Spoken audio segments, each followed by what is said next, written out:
Alright, there we go. My external hard drive wasn't connected properly, therefore I couldn't record. But hey, fixed it. I'm a genius. Not only have we started on time, which is an impressive achievement in of itself, we're also fixing technical issues before they make a big deal out of things, which is even more achievingnessing. Genius. So,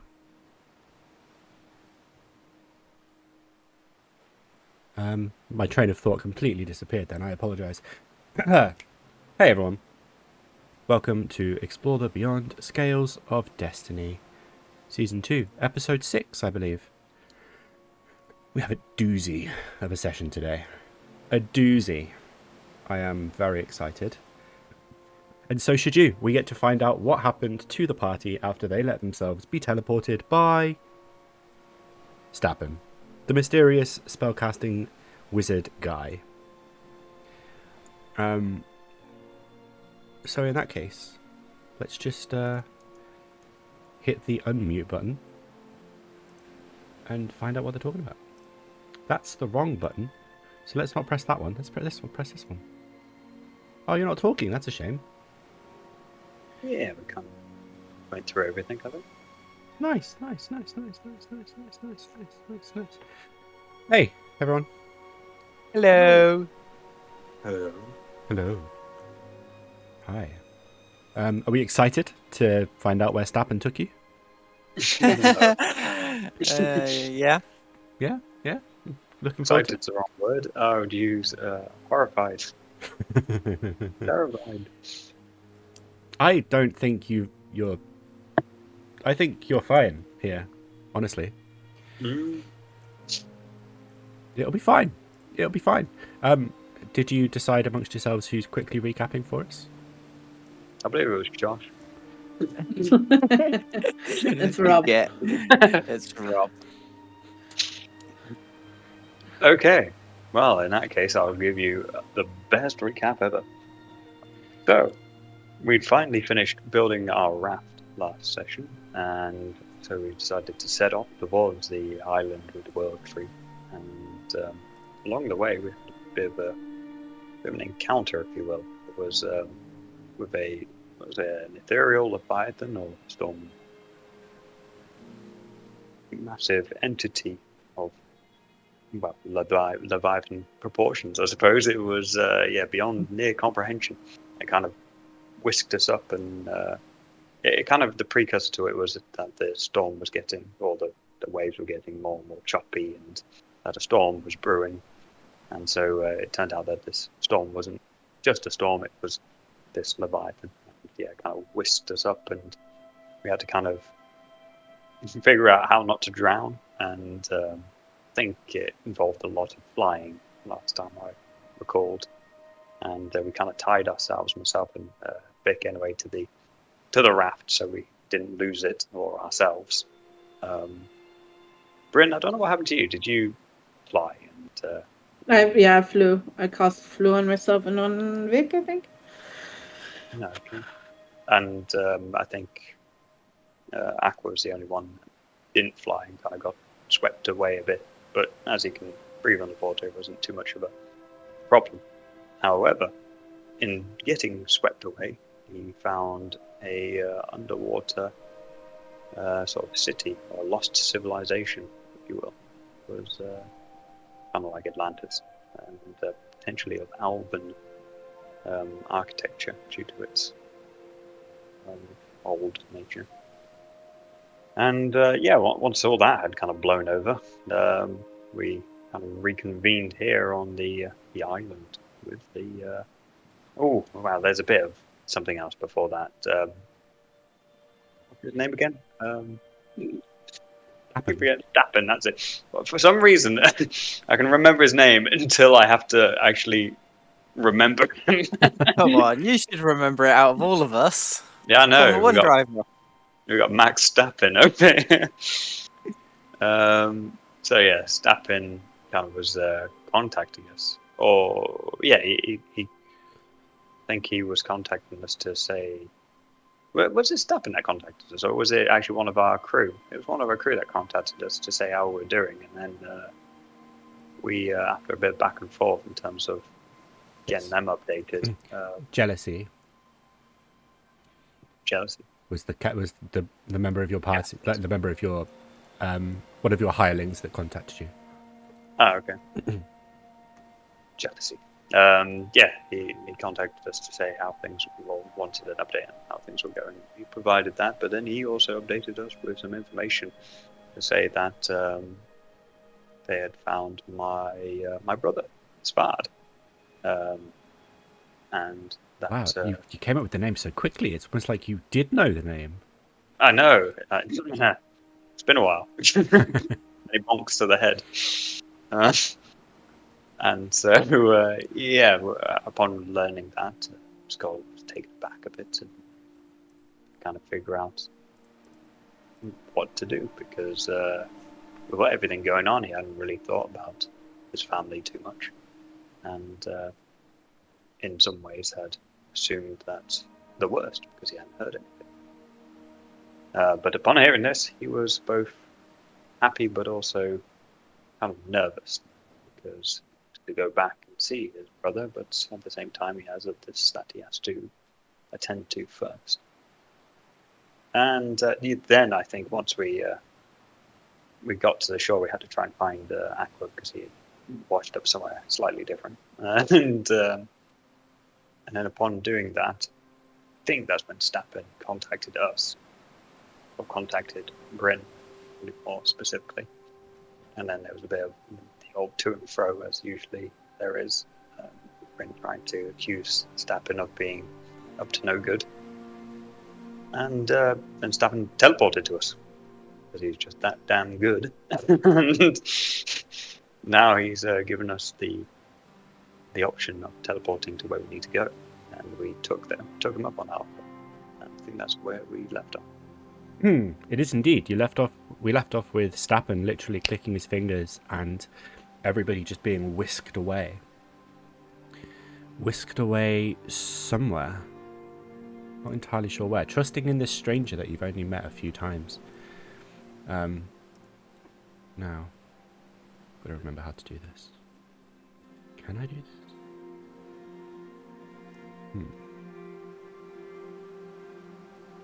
Right, okay. I'm changing up what I said earlier. Anyway. It's fine. Am I on the right thing? I need to go here. Oh, Jesus. What's that?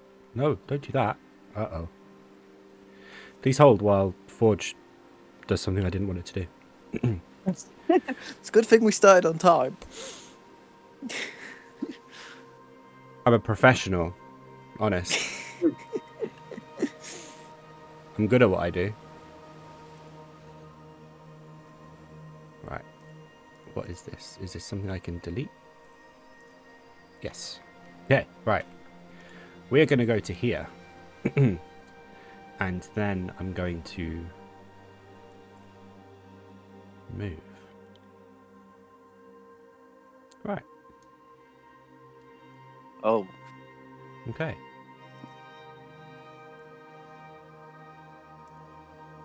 Hello there. God damn it. How do I... Sköld. Hi. You find yourself suddenly not on the coast where you were just moments ago. You find yourself in a very close atmosphered room, wooden, basically all around you. Everything is wood, pine or oak, perhaps, maybe something a bit more fancy. Lining the walls to the back of you, left and right, are books. Thousands of books. They're sort of about a foot tall, and from floor to ceiling there's 10 rows. There are just hundreds and thousands of books.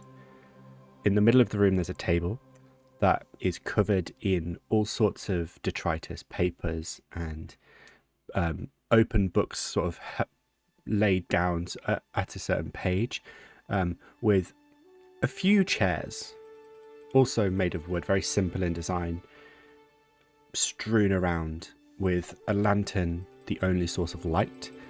To your right is a set of stairs. That, while you can see them, they seem to be repelling you, almost. Like even the mere idea of looking at them kind of just makes you go, yeah, you know? Isn't it? And it's just a shock to the system. You know, you've spent so long by the sea that Yes. this, and you weren't really sure what to expect. No one was, but this is definitely not what you were expecting. No, definitely not. It's quite cozy. Like, to be fair, yes, it is quite cozy. It's fairly warm. It's dry.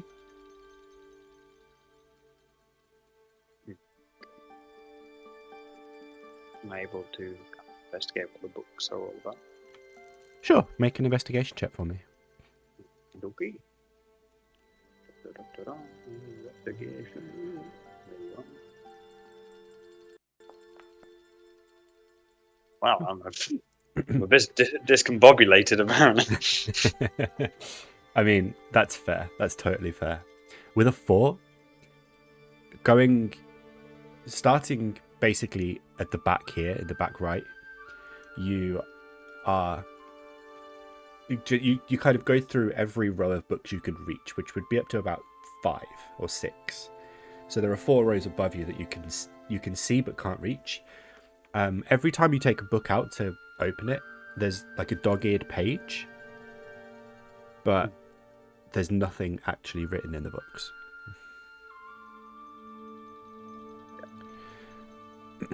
Like, all the pages are just blank. Some sort of secret ink. Maybe. Okay.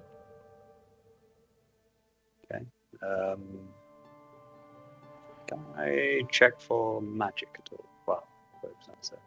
Excellent. See if this is a real room or there's some sort of illusion.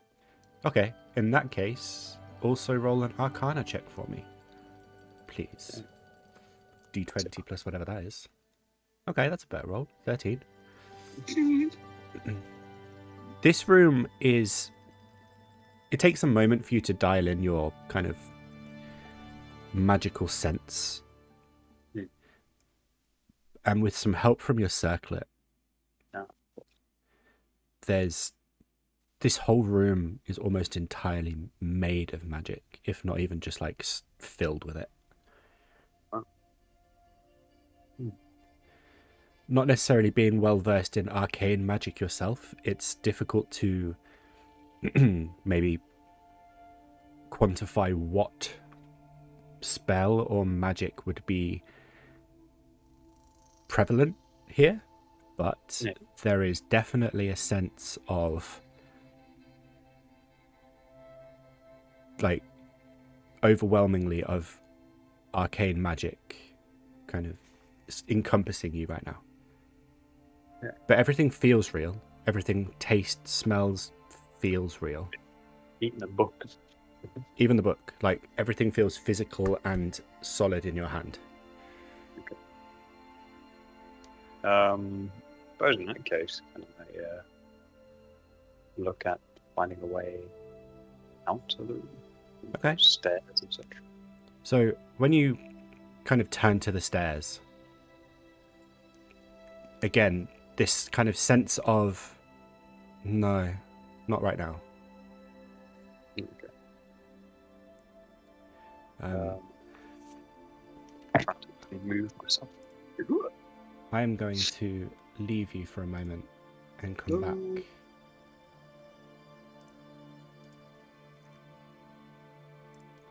Aqua. Oh, hello. Hello. Hey. You find yourself in a sort of a very wooden room. Pine or oak, you're not sure. These aren't the kinds of things that you spend your time learning or knowing about. It's a very quiet, sudden... The culture shock of going from wind, sort of ocean spray, a nice feeling for you, something you're used to suddenly now being in a very quiet, still room. You've got 4 beds sort of surrounding you. There's a few bookshelves to your left. Next to them is a set of stairs that you just kind of feel put off by. Like you can't, even just looking at them makes you feel unwell. Okay. Next to the beds are shelves and such that, you know, you would consider like normal bedside stuff.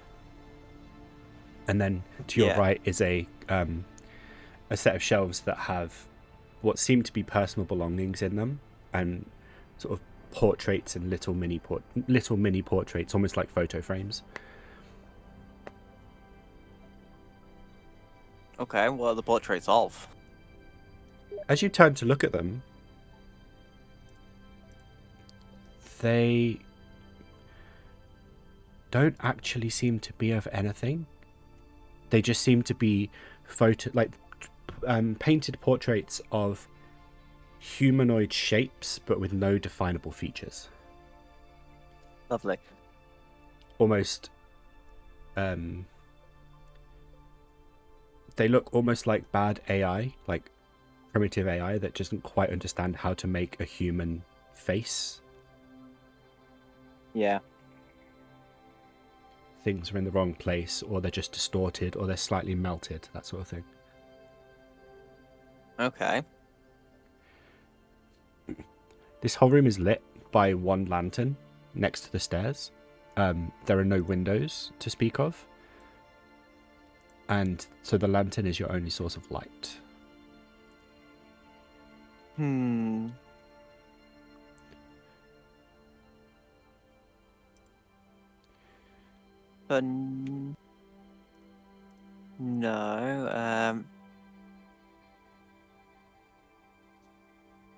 I'm gonna go look through the drawers and the shelves to see if I can find anything of interest or use. Okay, roll an investigation check for me.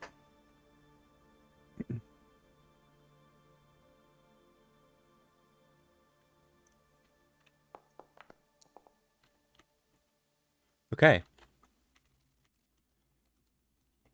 With a 17, you start rifling through the drawers and the bedside tables and cabinets, and you're just finding more and more piles of books that look either like diaries or like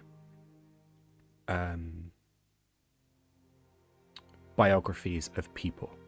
They kind of have that general vibe about them. And they look old and weathered. And as you're rifling through them, every single one of the books has like a dog-eared page that, if you open up to, is blank. However, after a good few books, like sort of 20 or so, there's one book that opens on a dog-eared page, and you just roll a d12 for me. Okay.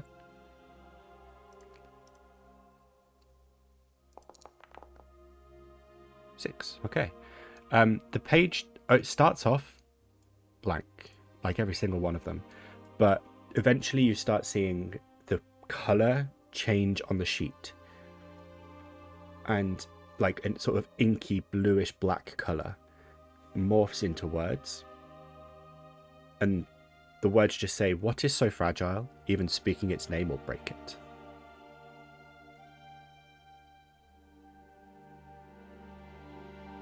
Life.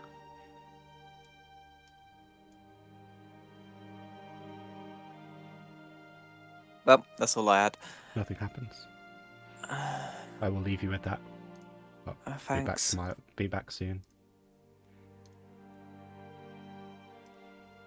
Vic, hello. Hello. You find yourself in a stone room. A room not unlike a cellar, perhaps, or a sort of a small side room in a keep. In front of you, where you stand, you've got kind of like stone cabinets or cupboards, perhaps, that on top seem to have all sorts of implements for crafting, you might think. But the things that they seem to be crafting, there are like little dolls or figurines, marionettes, that sort of thing. All of their features are completely distorted and horrendous to look at. Like, you can't make sense of what they're trying to be, and it takes you a few moments, A, from the sort of shock of your sudden change of environment, and B, from like just trying to understand what it is you're looking at. Your brain can't piece it together. Is it the items that are wrong, or is it you just not being able to perceive them? To your right, sort of like on the right hand side as you look, there is a set of stairs in the corner made of wood, the only thing actually really made of wood in the whole room, that makes you feel uneasy when you look at it, kind of pushing you away even before you can think about going that way. Next to that is a desk with a bookshelf behind it, with an entire floor to ceiling array of books 10 high. Each book is about a foot tall. And then next to you as well is a glass cabinet displaying even more of these figurines, some showing boats, some showing more of the bigger versions of the creepy things you're seeing, in all sorts of colors, and some more things that you just can't really understand or describe the shape of. It's not pleasant. And I'm alone. You're alone. There are no windows. The only source of light is a lantern attached to the stairs. What does it smell like? Oddly, nothing. No scent of woodwork, like wood or anything? Or... No smells, no breeze. The air is really still. You can hear, like you can sort of feel, like every time you sort of, if you move your feet, you can hear hear them shifting along the floor. And if you tap on something or breathing even, you can hear all that, but you can't smell anything.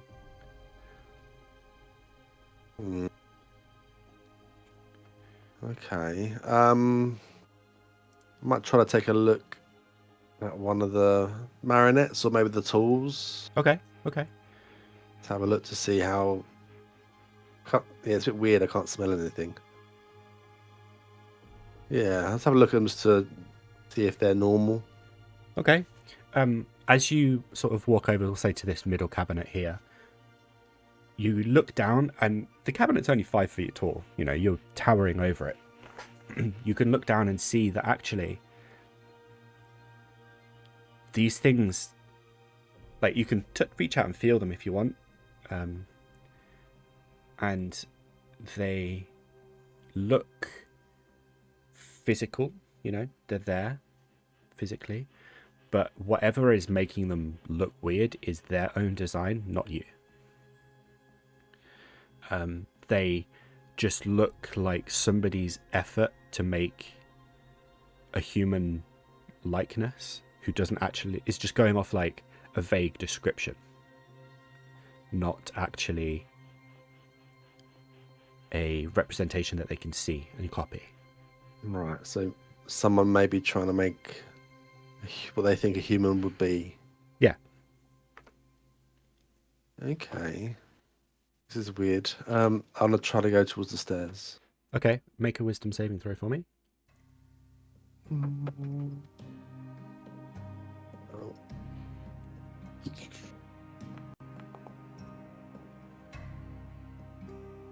The sort of decision to walk towards the stairs instead leads you, like, you get to about here, and instead brings you to the desk and the bookshelf.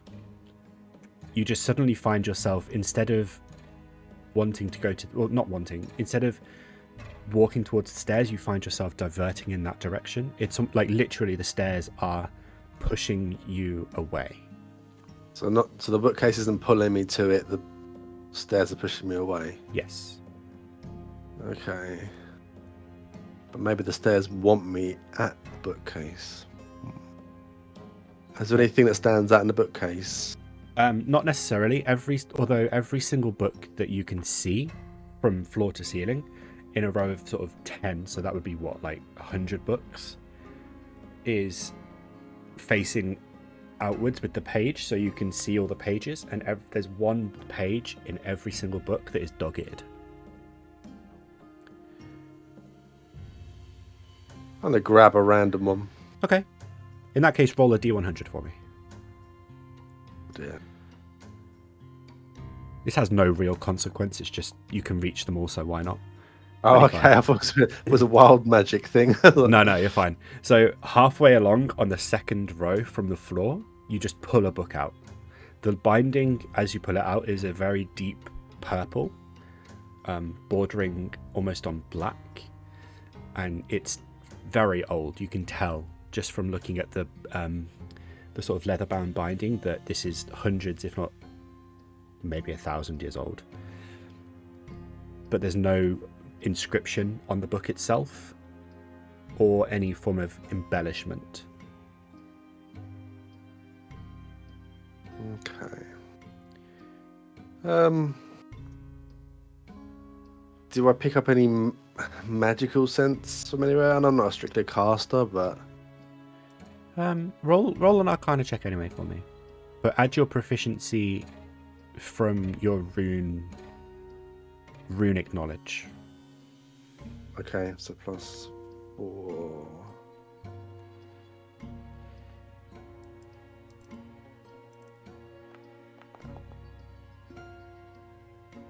Okay, with an 18. While you aren't well versed in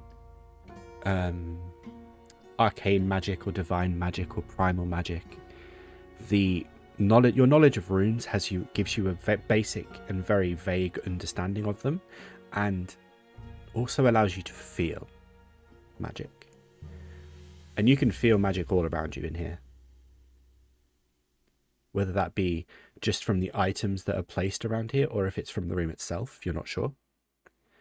But there's definitely a strong sense of magic emanating from somewhere. Okay. If there's nothing else that stands out, I'll probably try to go to the stairs again. Okay. Roll a wisdom saving throw for me.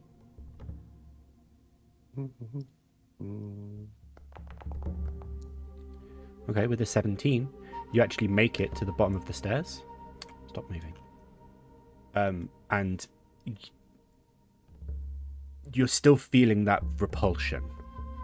Like, it's still trying to push you off in a different direction, but you're powering through.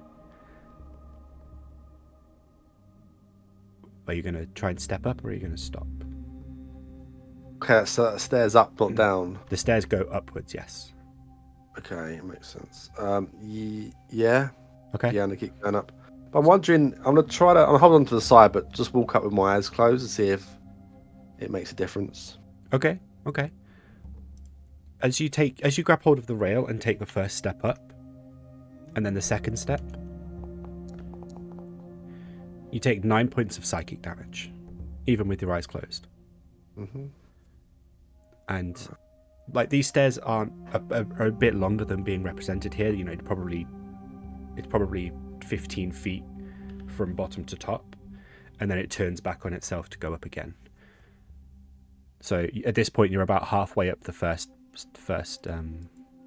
section. Okay. I'm gonna jump the rest of it. Okay. So you kind of will yourself forwards. You feel the pain in your head. It gives you a bit of a headache. And instead, kind of deciding, I'm going to leap forwards to get to this first landing. Make an athletics check with advantage for me.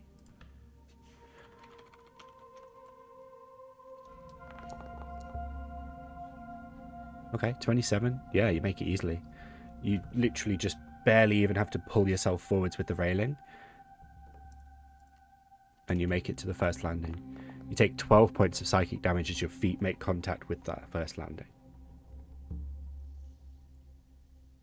Okay.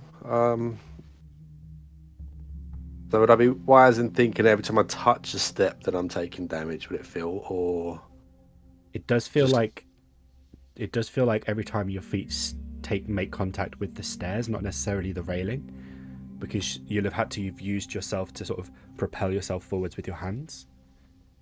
And that doesn't seem to have encountered any problems.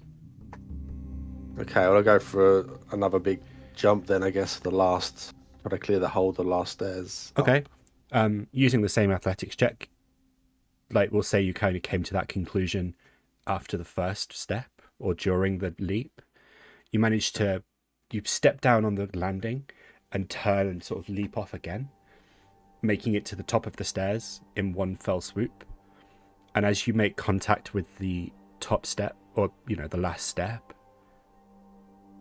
you feel air again. And now I'm going to move you back. Bryn, hi. Hi. Hello. Please hold while I find you. There you are. Okay, hello.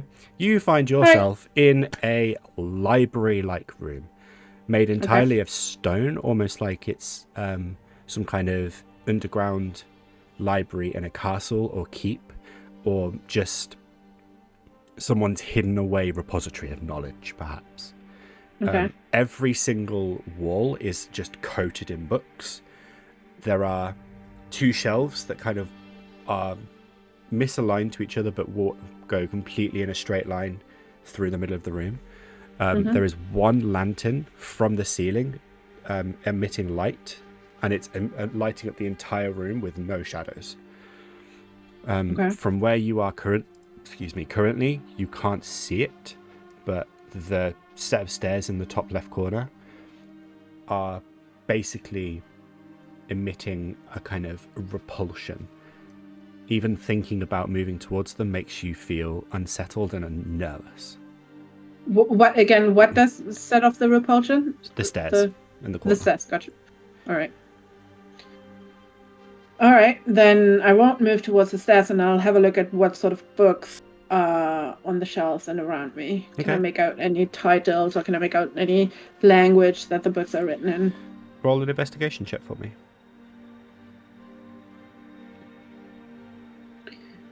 Investigation. Oh, that was teetering on the 10. Nice, 20. You can see quite clearly from where you are that every single book is facing outwards. So instead of having the binding facing you, you've got the pages.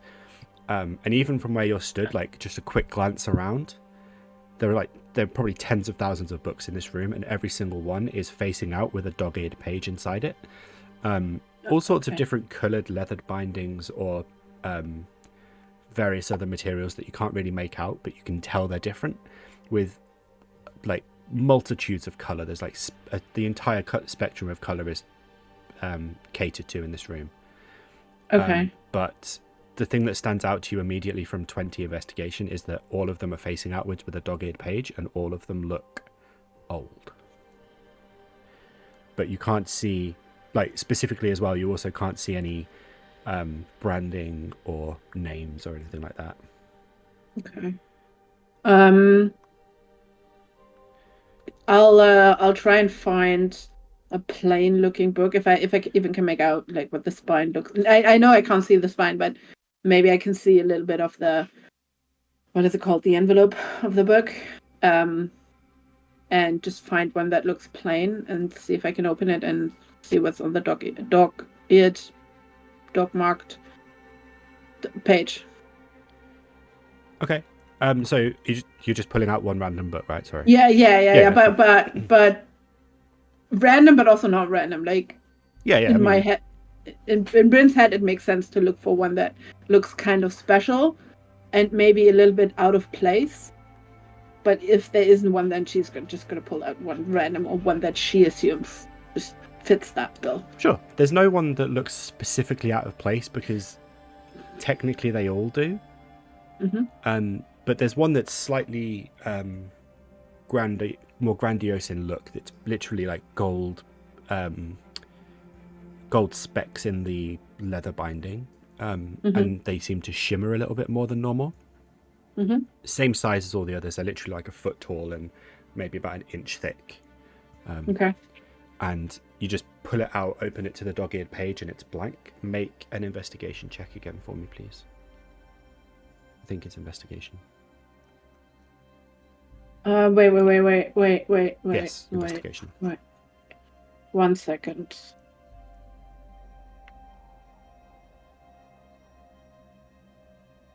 Yeah, okay, I don't have anything that I want to cast. Okay. That's fine. Investigation check. 21, perfect. As you open the book to the dog-eared page, there's a moment where you can just see that there's nothing on it. It's old parchment that it's written on. Mm-hmm. Very old, hundreds to maybe 1,000 years old, perhaps. Very fragile. You're being sort of naturally careful. After a few seconds of looking at the page, it seems to turn a different color, goes inky almost, like the ink is swirling in the middle of the page. Roll a d12 for me. Oh, okay. D12. D10, that's a D10.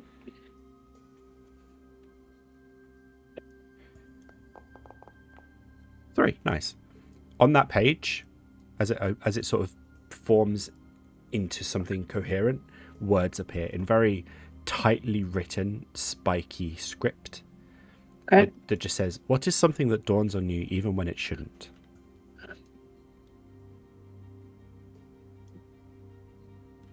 Okay.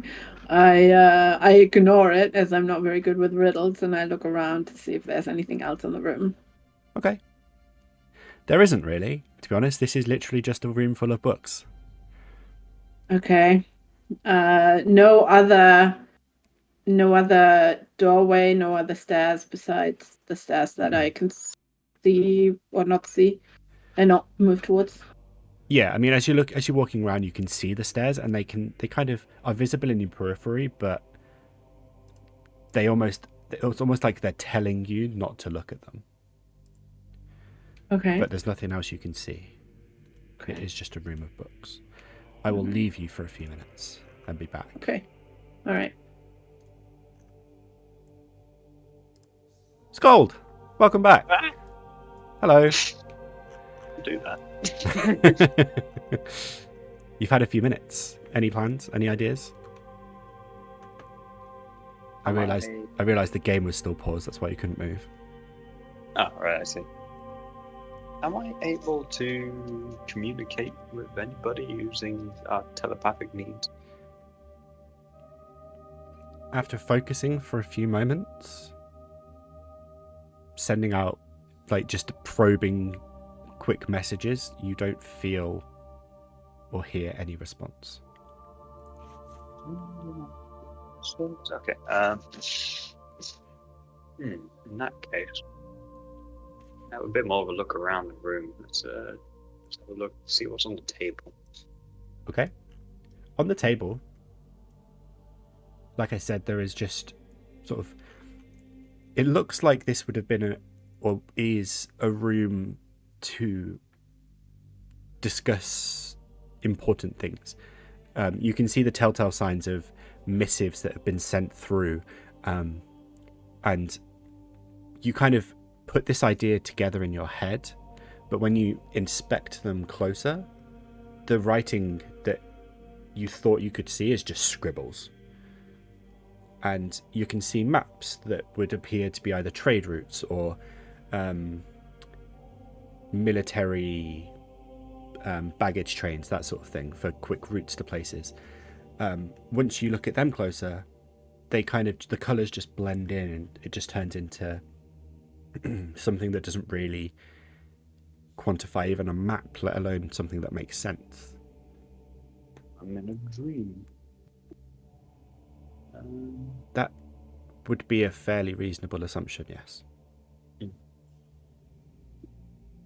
Is there anything else around? Aside from the books and the table, not really. It is just the stairs. Well, then I must muster up the courage to try and scale said stairs. Okay. In that case, roll a wisdom saving throw for me. Woohoo.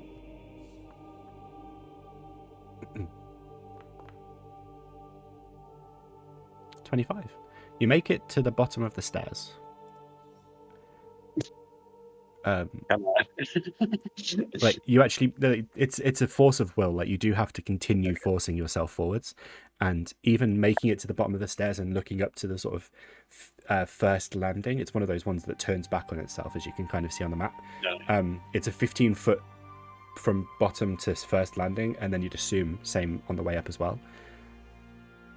And it's a continued force of will to even look up the stairs, let alone stand here. Push myself forward as I am bored with this room. Okay, fair, My fair. boredom is pushing me forward. You take a step, first step into the stairs, and you take 7 points of psychic damage. Got nothing to, counter that? My wisdom or anything? Are you resistant to put psychic damage? No. Then no, you don't. You made it halfway up the first set of stairs. Jeez, it's gonna take me forever.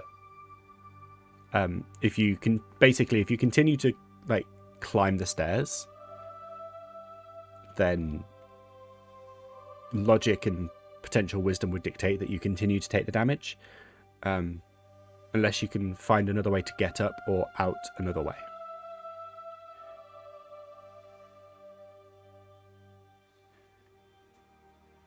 Brute forcing my way through this.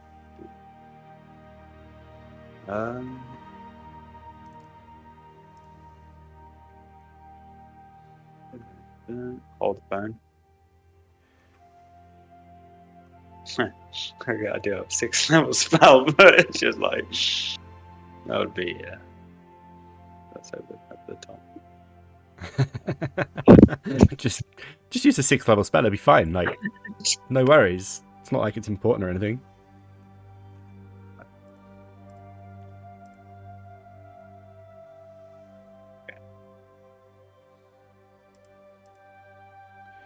You're gonna power on. Yeah. All right. Go up. You take another sort of few steps forwards, and it seems like every time your feet touch the stairs, that's when the damage hits. You take another 9 points of psychic damage, and you are now halfway up. Well, halfway there, man. Keep going. Halfway. Okay. As you continue up continue up and onto the second flight, you take another 8 points of psychic damage, but you can now see at the top of the stairs there is no door. There's just a sort of void. Almost. It's weird. It's like you don't really know what to make of it as you look at it. It just is. It's just there, you know. You gonna continue towards it? Yeah. All right. You take another 8 points of psychic damage. And as you make it to the top of the stairs and take a step through that sort of voidness, you feel air, a breeze, wind. Goodbye. Aqua! Hello. Hi! Do you want me to have another guess? Oh, actually, what was the riddle again? Because I think I've got it. Okay, please hold a moment. Oops. While I sort the camera out. Drag this up. It was, what is so fragile? Even speaking its name will break it. Okay. Silence. Perfect. You feel yourself stood, from where you're stood, you just feel pulled. Similar to the teleport spell you experienced just now. You feel yourself kind of pulled and thrown towards the stairs, up them, and you catch a quick glimpse of like a sort of void at the top of the stairs, and then you feel air and wind again. Ooh. Good job. Goodbye. Alright. Bryn, hi. Hi. Hello.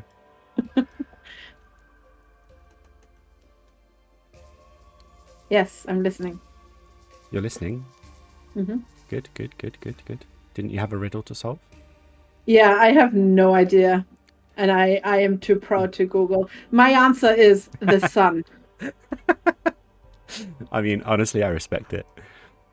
If I could remember what is something that dawns on you even when it shouldn't? Yeah, something that dawns on me when it shouldn't. And my answer is the sun, because the sun can dawn.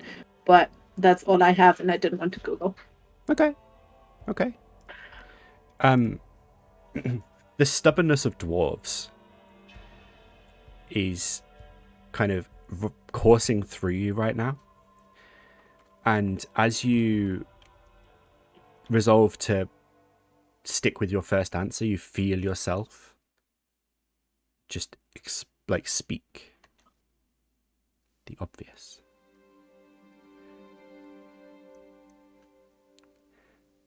I don't get it, but okay. The words disappear from the page in the same sort of inky swirl they did previously, and then disappear. Okay. What dawns on you even when it shouldn't? The obvious. All right, fair. I don't get it. That's all right. That's okay. What are you doing now? Well, I call out for Vic and Sköld and Aqua. Okay. You call out for your friends, your colleagues, your companions, your adventuring buddies. And, are you physically calling out, or you can't telepathically call out? No, I can't telepathic. Well, I could, but I am physically calling out first, and if that doesn't do anything, I'm going to cast Sending. Do I have Sending? You should do. I don't think you've used them all. Yeah, Yeah, I do. Yeah, I do. Cool. Okay. You go through the motions of casting the sending spell, and then you don't even feel the spell complete. Like, there's no use of the spell. So it just essentially fizzles out without any... Yeah. You don't use the spell slot. You don't even cast the spell. It just doesn't happen. Well, when it doesn't happen, I start looking around the room, and would I know whether I'm in some sort of, I don't know, anti-magic field or something? Make an Arcana check. Okay. You're a spellcaster. You've got proficiency in Arcana. That's fine. With a whatever that is, 11. You can't make out what or why you're getting such an overwhelming feeling of magical energy, but something about this room, if not everything about this room, is huge. Like, that's such a weird way of putting it, but you're just, now that you're sort of tuning into it, you're just being punched in the face essentially with just like Arcana. Okay. But you just can't quite piece together what it is. Okay, but it doesn't feel to me like some sort of, not necessarily like something anti-magic. Oh, no. This doesn't feel, you don't pick up anything anti-magic about this. You're feeling, if anything, the opposite. Cool. Then I'll start casting Teleportation Circle. Okay. Again, you go through the sort of minute of casting the spell. You put down your circle. You say the incantation. And then as you literally the sort of second before the spell would cast, so like on the 59th second of the minute to cast it, the markings and stuff on the floor seem to just lift off the floor and turn to dust. There is no spell to cast. Okay, I'm getting increasingly frustrated, and I'm going to try one more thing, and I'm casting Dispel Magic. Okay. Same thing happens. At the last possible moment before the spell is fully cast, it just fizzles. Okay. Roll another Arcana or...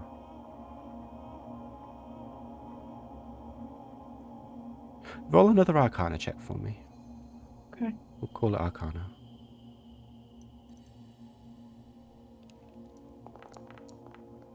Nope. Mm-hmm. Going through some quick theories in your head, this could either be something that is so...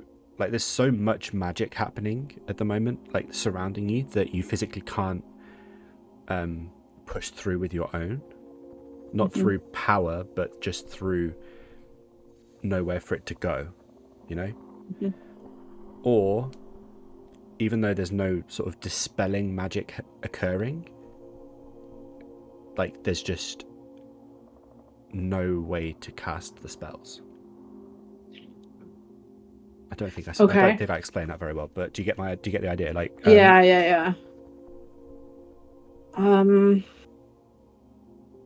Well, the last thing that I remember is that we were on the beach, and Stappen was teleporting us. So this is some sort of ridiculous mind game. I don't know. Is it a prison? Has he imprisoned us? I'm not entirely sure what's going on.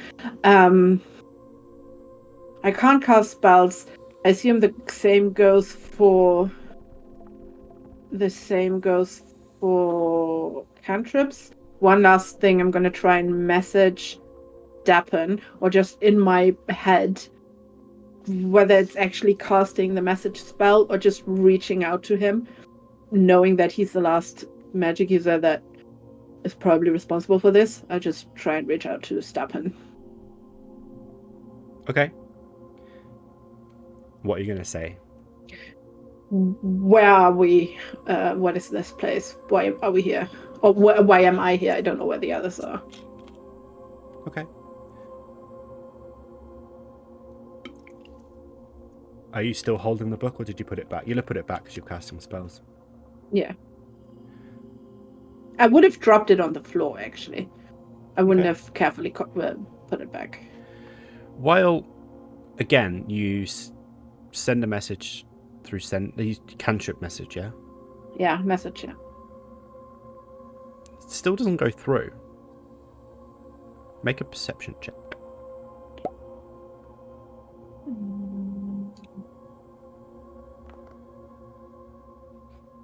19. You catch the briefest of moments. Well, there's in the sort of space of a round after you try and send your message to Stappen, you feel it not happen. In the sort of last few moments of the round, you saw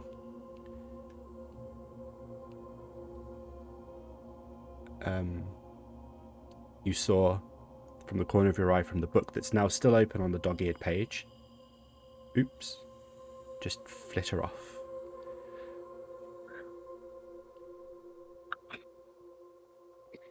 Okay. I pick up the book again. Let me just check if I have something for this.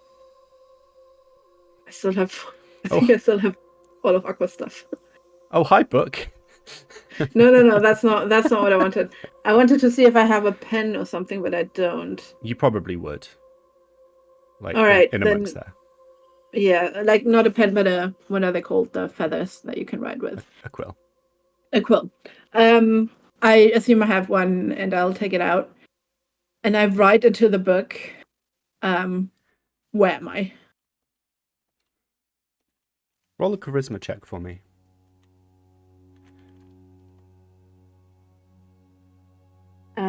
Just a straight charisma check. Mm-hmm.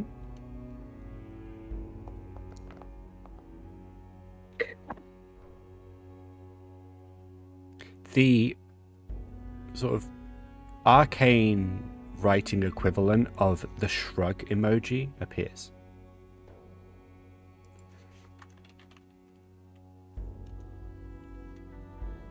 I ripped the page out of the book. All right.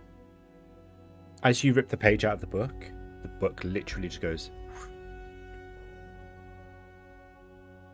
The page is What? still in your hand, but Yeah. the book is just evaporated, essentially. Okay.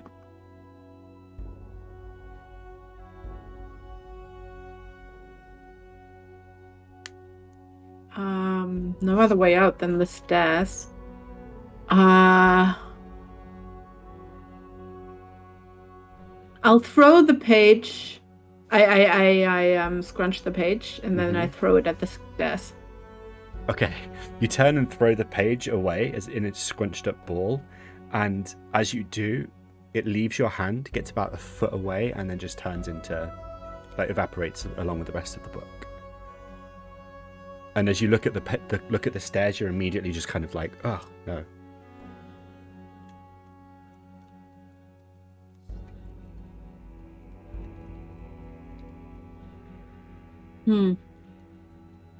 Anything else in the room besides books and the stairs? Anything?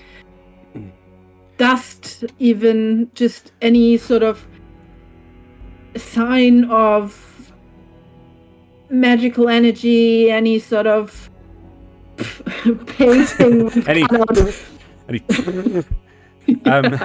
any is- sort of painting with cutout eyes watching me or something. No, there is no air in this room. It almost like there's no wind. Now that you're thinking about it, you can't even smell anything. You can hear the you could hear the tear of the page as you ripped it out. You can hear your feet like hit the floor. You can feel things physically, but you just can't. It's just such an empty, voided room. In terms of magic, you already know that there's a lot of it, and it's like very thick with magic. But there are no kind of dust particles going through the air because there almost isn't any air. Okay. It is literally almost. Roll a wisdom check for me. D20 plus whatever your wisdom is, which would be 2. With a 20. A few moments of thought, like deep thought. This isn't just like a sort of, oh, I know kind of thing. It's a, you kind of have to think about this while you're thinking about what else is in the room. This gives you dream-like vibes. Okay. Like the books on the shelves. You know, have you been through a few? I feel like you just pulled one random out, but I pulled one out.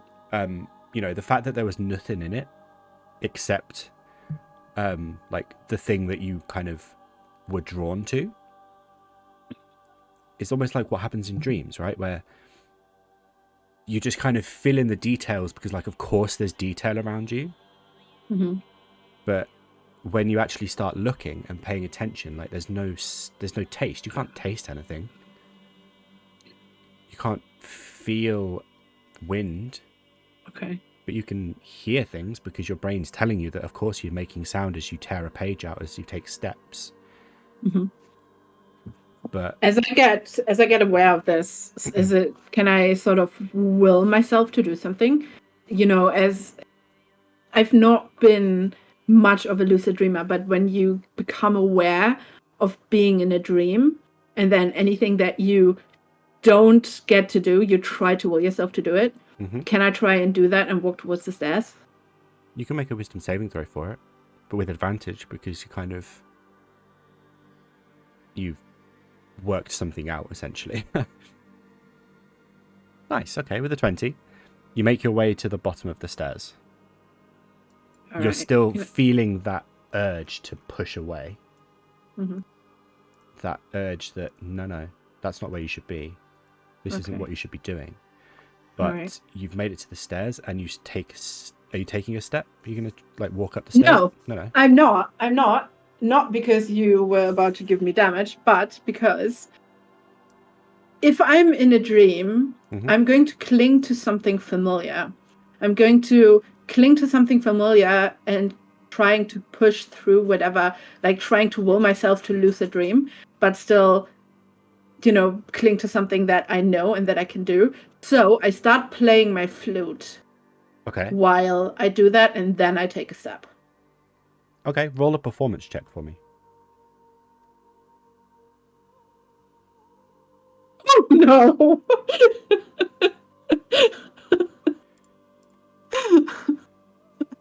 That was a good idea, right? Do you not Plus have? 14, right? Do you not have like something you can re-roll? No, Hmm. no, I don't have I an mean- ability to reroll. I mean, this is something like you could roll with advantage, I think, Okay. because like you're mainly because I like the idea. I mean, plus 14, it's still a Yes. 17, but No, it's no, I not a mean- 1. No, exactly. That's fine. With a 17 that you definitely rolled first. As you start playing a tune,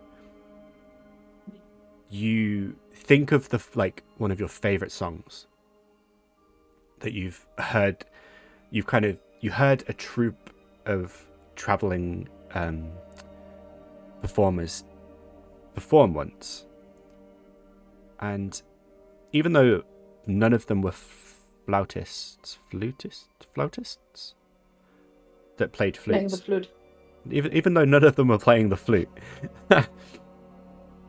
you actually start like performing that song surprisingly well, considering you only really heard it once and it was on totally different instruments. You perform it really well, and as you take a step onto the stairs and another step and another step, willing yourself forwards out of this sort of dreamlike stupor,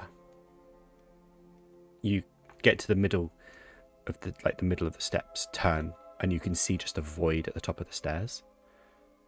At the top of... Okay. It's like you're going up, basically. 15 feet up to the middle landing, 15 feet around up to the next landing. At the top of the second sort of half, it's just a sort of void of nothing. What can I see behind me? Like, when I look back down at the room that I just came from. It seems to be getting dark. Like, even like you can't see to this half of the room anymore. You can only really see Mm-hmm. this bit. And even then, well, not even that, like here. And even then, it's really blurry, not in focus at all. Okay.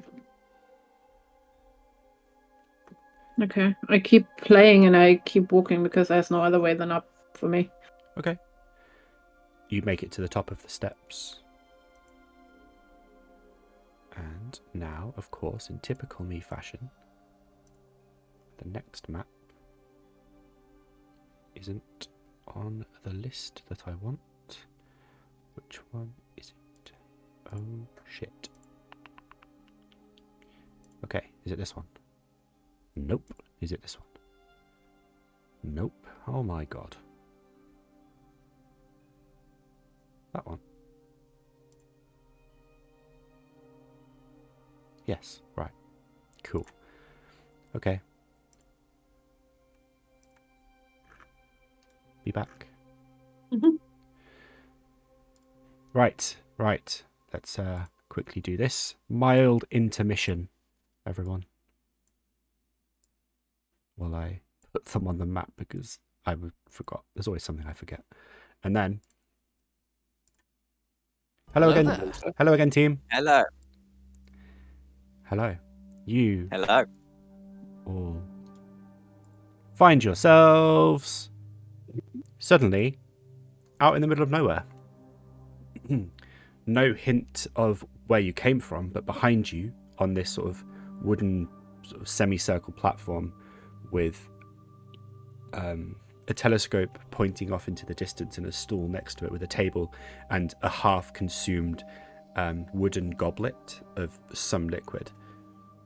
Ahead of you is a mountain of sorts with a very rough hewn path upwards. All four of you are here. Vic, you made it first, and then a few seconds later, I think it was Sköld, and then Aqua, and then Bryn. You all just kind of appeared within literally like 10 seconds of each other, appeared on the same platform. There is now wind howling around you, complete 180 from where you've just been, where it was so still and empty of anything. You are now overwhelmed with sound and like close to potentially being pushed off the cliff from just how much wind there is. Aqua, drink that liquid, please. What liquid? In the goblet with half-drinking liquid. Didn't the entity in the sky say that? I have no idea what you're on about. There's a goblet, like a wooden goblet on this table behind you that has like, Yeah? is half full of some form of liquid. Drink it. Imagine listening, Josh. Blimey. I know. Let's hold on before we start Yes. drinking. No, suspiciously. drink it. I'm gonna give myself protection from evil and good. Okay. Yeah. Wise. And then I'm gonna drink the goblet. Thank you. Okay. It doesn't really taste of anything. It's almost, it's like really, really, really, really fine water. It's as close as you could probably get to drinking air, to be honest. Well, I might as well finish it off. All right. I mean, it's not offensive. Probably was someone's that I was dead into drinking, but now I'll finish it for them.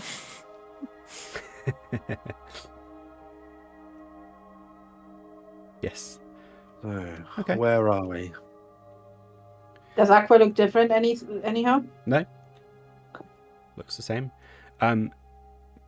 From a quick look around, Vic, you're very high in the sky. Below you are clouds, preventing you from really seeing the ground. And you could probably deduce that you are hundreds of meters in the air. And are we on like a mountain, or is it like, could we be up the tree? Definitely not the tree. This looks to be earth, like stone and ground, like stone and soil. However, from what you can see, it's almost like a mesa. Not a mountain, but a mesa that is literally just straight up out of the ground. Tabletop. What's a mesa? It's How do you spell that? MESA. Table in Spanish. Oh, okay, like the Table Mountain. Okay, There you go. something like that. Okay. This isn't the tree, Bryn. Your friend And Stappen. where is Stappen? I wasn't the one who was happy with him teleporting us. No one look at me. It's kind of associating with you though, because you seem to be No. the closest with him. You know what I'm gonna do? I'll cast Fly on myself, on Vic, and on Sköld. I think Aqua has a potion for that still. And then we can fly up and see what's happening. 5th level. Just go. Okay. So, with Bryn, Sköld, and Vic, you are now flying. Okay. About 60 feet up from you is what you could presume to be the sort of top, I guess. And there is... in fact, I'll just move you because it's easier than necessarily describing. Aqua, you get left behind. Yep. Um, I'm gonna slowly walk up these stairs. There I was is. on the firm ground, but that's fine. I'll fly. Oh, you can stay down there. It's fine. There is a cottage made of sort of very quaint-looking thing, made of sort of stone and clay tiles on its roof. There's a sort of small tower-like observatory type outcropping on the left-hand side. Little fence that is built into a sort of small tree, definitely not the world tree. Yep. And then cobblestone paving leading up to the front door. What do I see if I fly down a little bit? Let's say 120 feet, 200 feet. That's an interesting question, because as you try and fly down past the little platform you were just on, you hit almost an invisible wall. You just can't go further. Interesting. Okay. The developer didn't want you to go there. Yeah, yeah. Well, this first of all, it's not the world tree, and this doesn't look like somewhere what a necromancer would live. Surely. It's quite quaint. Hmm. He doesn't. Does a lich always have to be a necromancer? What do you think? He could just be a grumpy old man who wants to live forever. Well, if it's Stappen, then he's not a grumpy old man. He's just an annoying twat. Well, Wait a minute. Do you remember? Oh, What? what's the chances? Didn't we? It was a while ago now, but remember when we killed a hag oh yeah. Yeah. and there were No. more hags? Nope. Nope. I actually don't. There were more hags. This seems very. Haggish. Yeah. Well, I don't think the hag had. There are similarities, I suppose, but Do you think it's one of the sisters then that has finally decided to take revenge? I thought she would Maybe. have had her hands full of dragons. Wow. They might not care.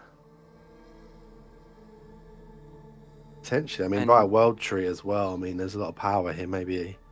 Thinking about it, Sebastian has been following us as much as them other weird creatures followed us. Stappen. Sebastian. Yeah, That's the crab from Little Mermaid. He's the devil. Nice. I like that one. I know sometimes you just reach into the ether to pull out a name, but that one's a good one. I like that. That is my bad. It's fine. It's fine. You made him more interesting. I mean, maybe it's not, but it just seems a bit curious. well, watch your step. It could be a trap around every corner, knowing hags and everything like that. Yeah. Well, maybe that protection from evil and good on you probably might be alright. But you've only got 10 minutes. Yeah, actually, how long did it take me to walk up all the stairs? Oh, like a minute? Oh, okay, good. No, not a minute. Not even a minute. Like 2 10 rounds. It's 12 seconds. You've got That's 30. say like they flew off in seconds. I took a 20-minute walk. Yep. It's like scaling Mount Everest. Well, if you got protection, then maybe you should knock on the door. Well, that That would makes be sense. reasonable.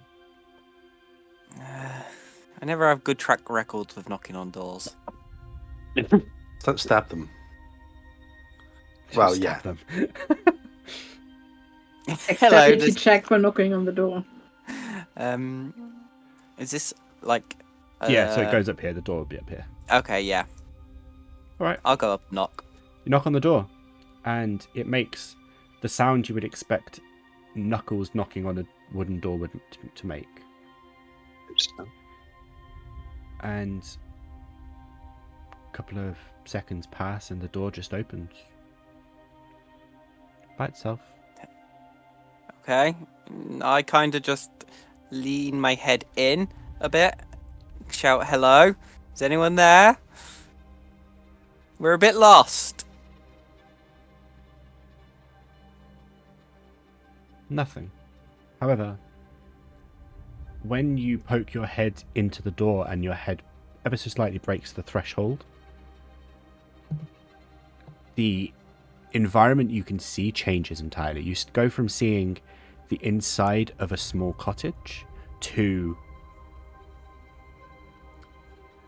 almost like, it's difficult to explain, but you can see every single level beneath you in almost it's almost like a kaleidoscope of floors. It's like directly below you is what looks to be something similar to where you've just been, and you can look down upon it and you can see through the ceiling rooms connected by tiny little wormways. Essentially, they look different to where you've just been, but eerily similar. Okay.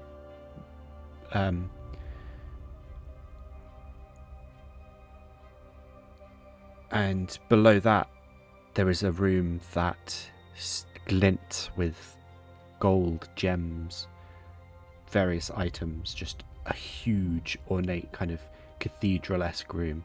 Below that, there's equipment that seems to be used for alchemy or crafting, that sort of thing.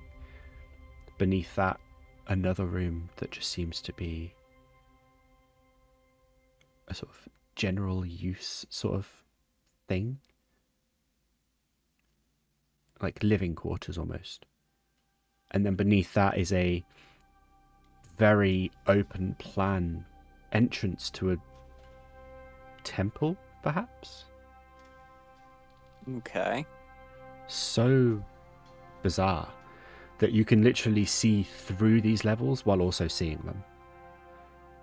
It's like as your focus moves from one level to another, that kind of disappears.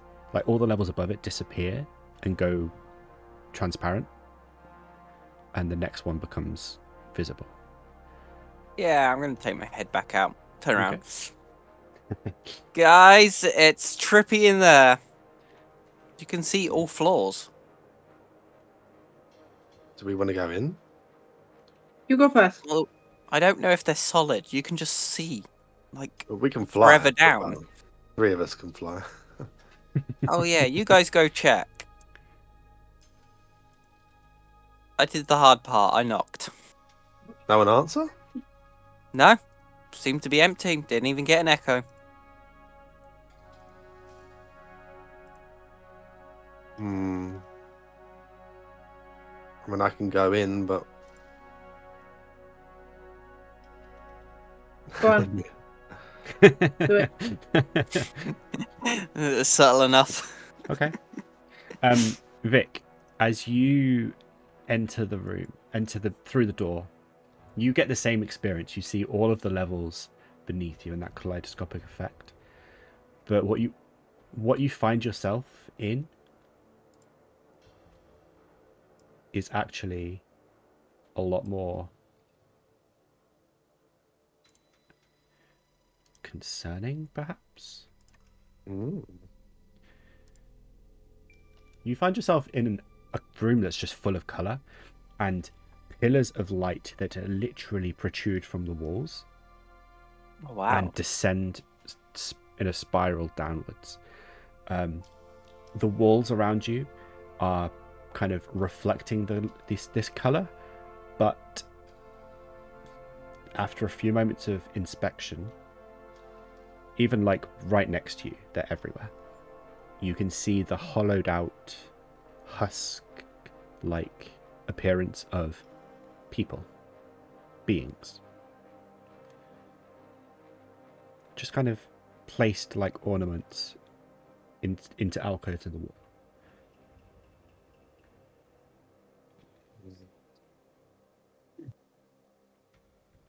I put my head back out the door. Okay. Just say like it looks really weird in here, a bit trippy. But I don't know another way. Where else are we gonna go? I think we have to go through and find out what's going on here. Well, I'll say there is another path that does lead to the other side. Don't know if it goes down, but there's another path that we could take. Don't know how far it takes you.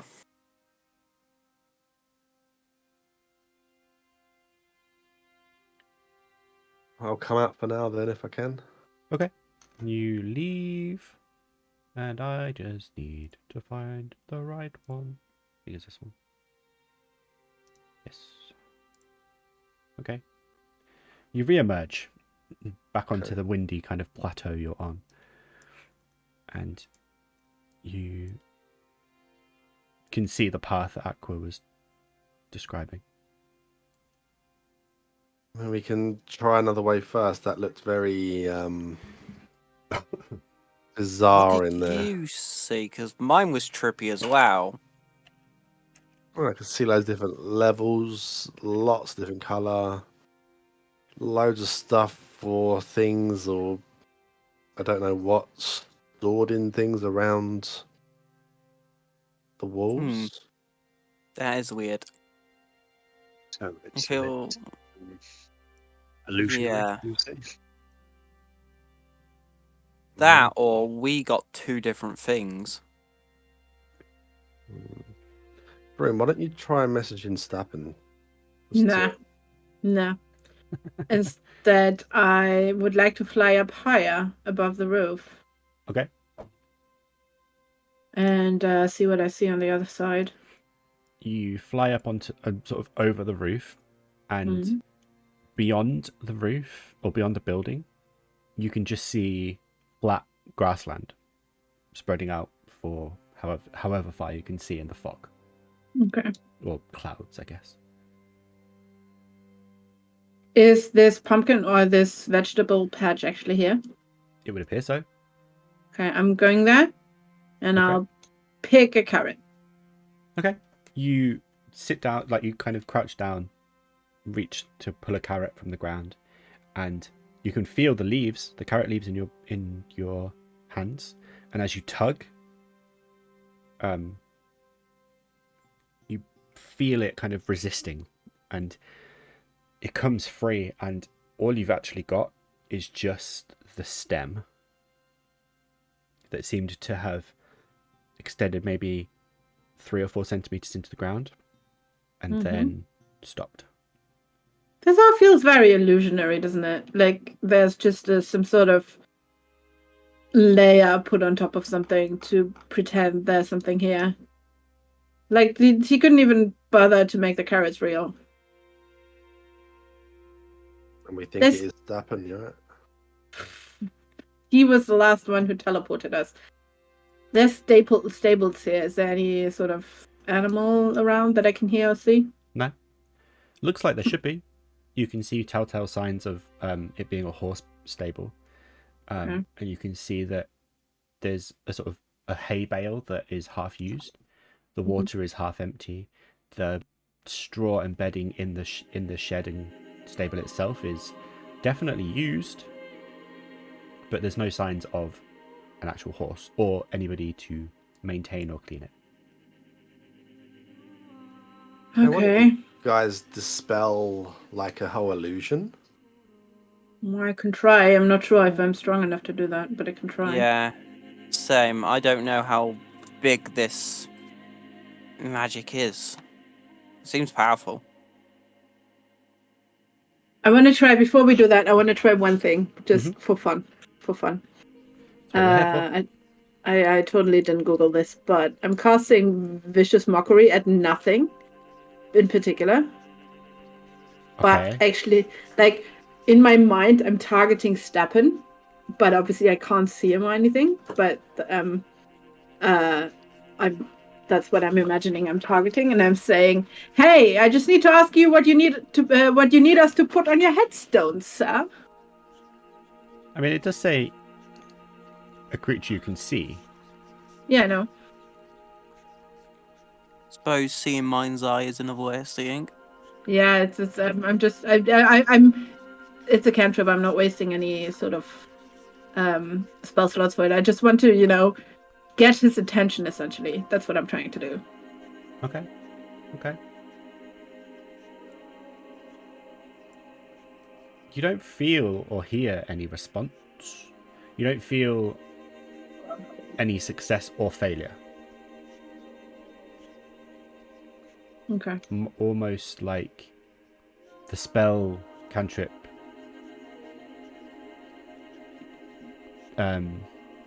was cast and actually found a target. However, either the target managed to resist even the effect of needing to make a saving throw, or it just didn't work. Okay. But unlike That's in the fine. cellar, like library place you were, you at least know that you cast the spell. Okay.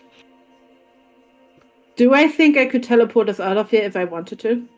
I'm not trying it, but do I feel like the magic is, or it's different in a way that it doesn't stop me from casting things like it did in the cellar? It's definite. It's more. It's a definite. You can certainly try type moment. Okay. But there's no guarantee that actually. How to put this? From the evidence you've gathered in your sort of 5 minutes here, there's no real way of telling if there's anywhere for you to teleport to, because teleportation circle requires you to teleport somewhere on on the same plane, and you currently aren't sure if you're actually on the material plane. All right. There's nothing much I can do, guys. I'll just give everyone, just in case, bardic inspiration. Okay. Everyone has bardic inspiration, just in case you need to make a check or something comes up, or you get. Are we Get it. sure this is the whole of this is an illusion?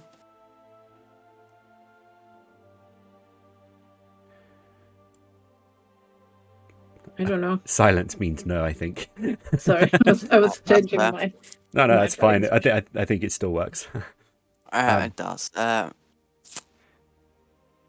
Well, I'm not going to try that yet, just in case. Shall we see what's on the other side of this path then? Let's just go into the house. Let's just go into the house. There's not much. I could see there's not much behind the house. There's just grass and plains. Just get into the house. Okay. And I walk in. This is just wasting time at this point Bye, out here. Bryn. Bye. You walk in. Yeah. Okay. I wasn't expecting you to do that right now. That one? We all go home and leave her. It's a solo adventure from now. Bryn. Okay. Activate. You see the same thing that Jesus. you see the same thing that Vic saw. Basically a descending spiral of light that just emits from the wall. And the gap is a solid 5 feet each, so it's a bit of a jump each time. You can see the faces of sunken people, of beings embedded into each wall, almost like busts. Okay.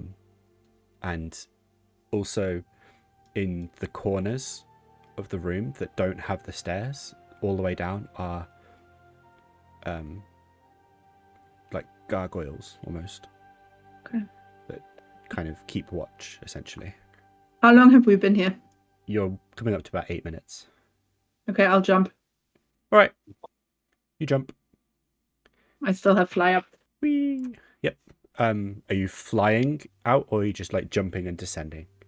No, I'm jumping and descending, and if it takes longer than 2 minutes, I'll cast Featherfall on myself. Okay, no worries. The further and further you fall, the more you realise that actually this is definitely a case of, oh, this is further than I thought. But within about 30 seconds, you've probably, best guess, descended 200 or 300 feet. With the same effect. You've still got the spiral staircase-esque thing all the way down, and there are still the faces embedded in the wall.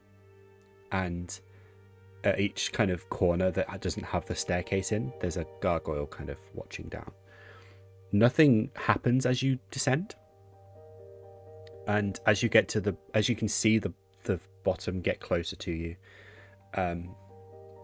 you start seeing the same thing that Aqua described, where you can see the kaleidoscope of levels. Okay. So, as you descend and you get closer and closer to the ground, you can feel that you are coming to the end of your fly spell, but you've still got 30 seconds. Like, it's a sort of inbuilt 30-second warning.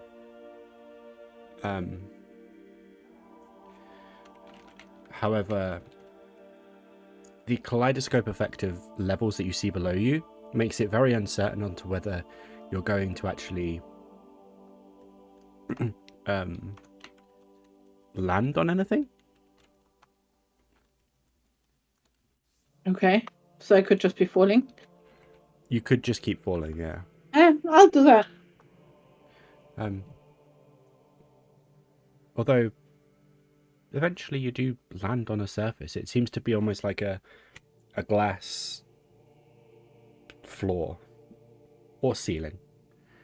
And what you see below you is as described previously, where you can literally see the similar looking rooms that you were just in, but from above, and sort of connected with wormways, essentially. With what? Wormways, like little passageways. Oh, okay.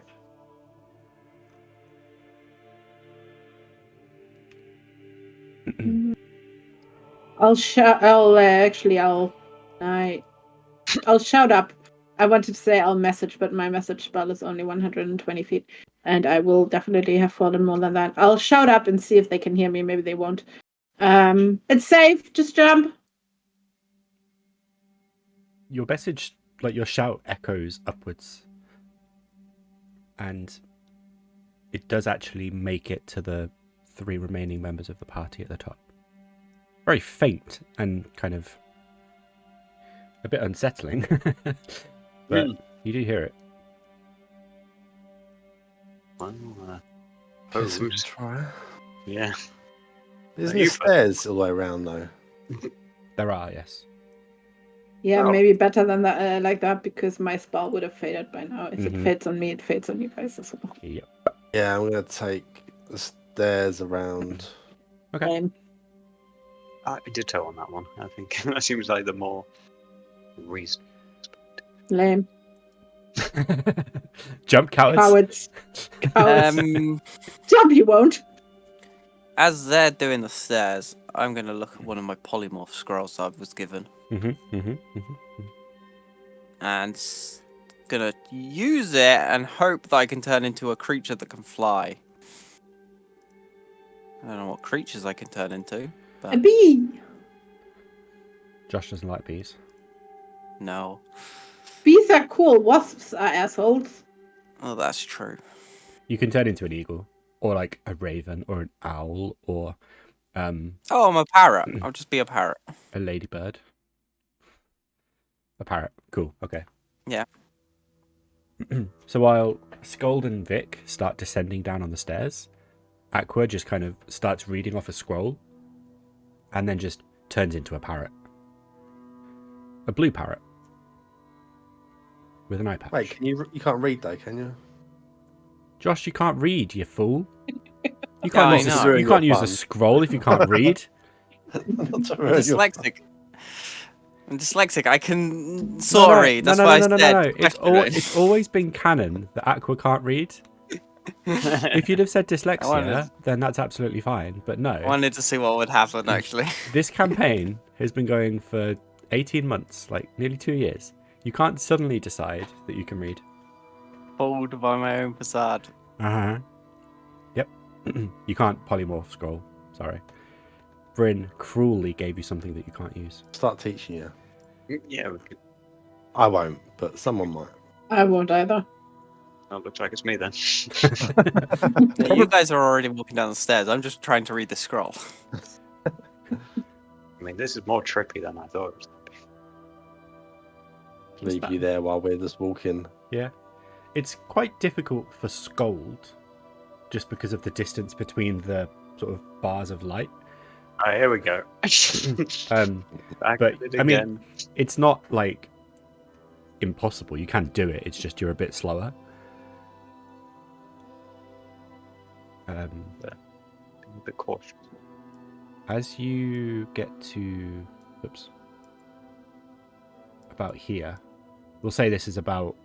Actually, no, we'll say here, about halfway down. Aqua, how are you doing it? Are you just walking too, or are you gonna like fly with style, forward style? Oh, I'm still trying to figure out this scroll. Okay. Whether or not it turns me into anything, I'm going to figure it out. About Do 10 you minutes. not have tongues or something? Well, I mean, if you can't read, he's not going to suddenly be able to read, is he? No. I only know very limited words. So about 10 minutes passes of Bryn being on like this glass floor, looking down and up. Aqua trying to work out a scroll that he can't read despite his best effort. And Sköld and Vic walking down this sort of very unnerving staircase. Sköld and Vic, make perception checks for me, please.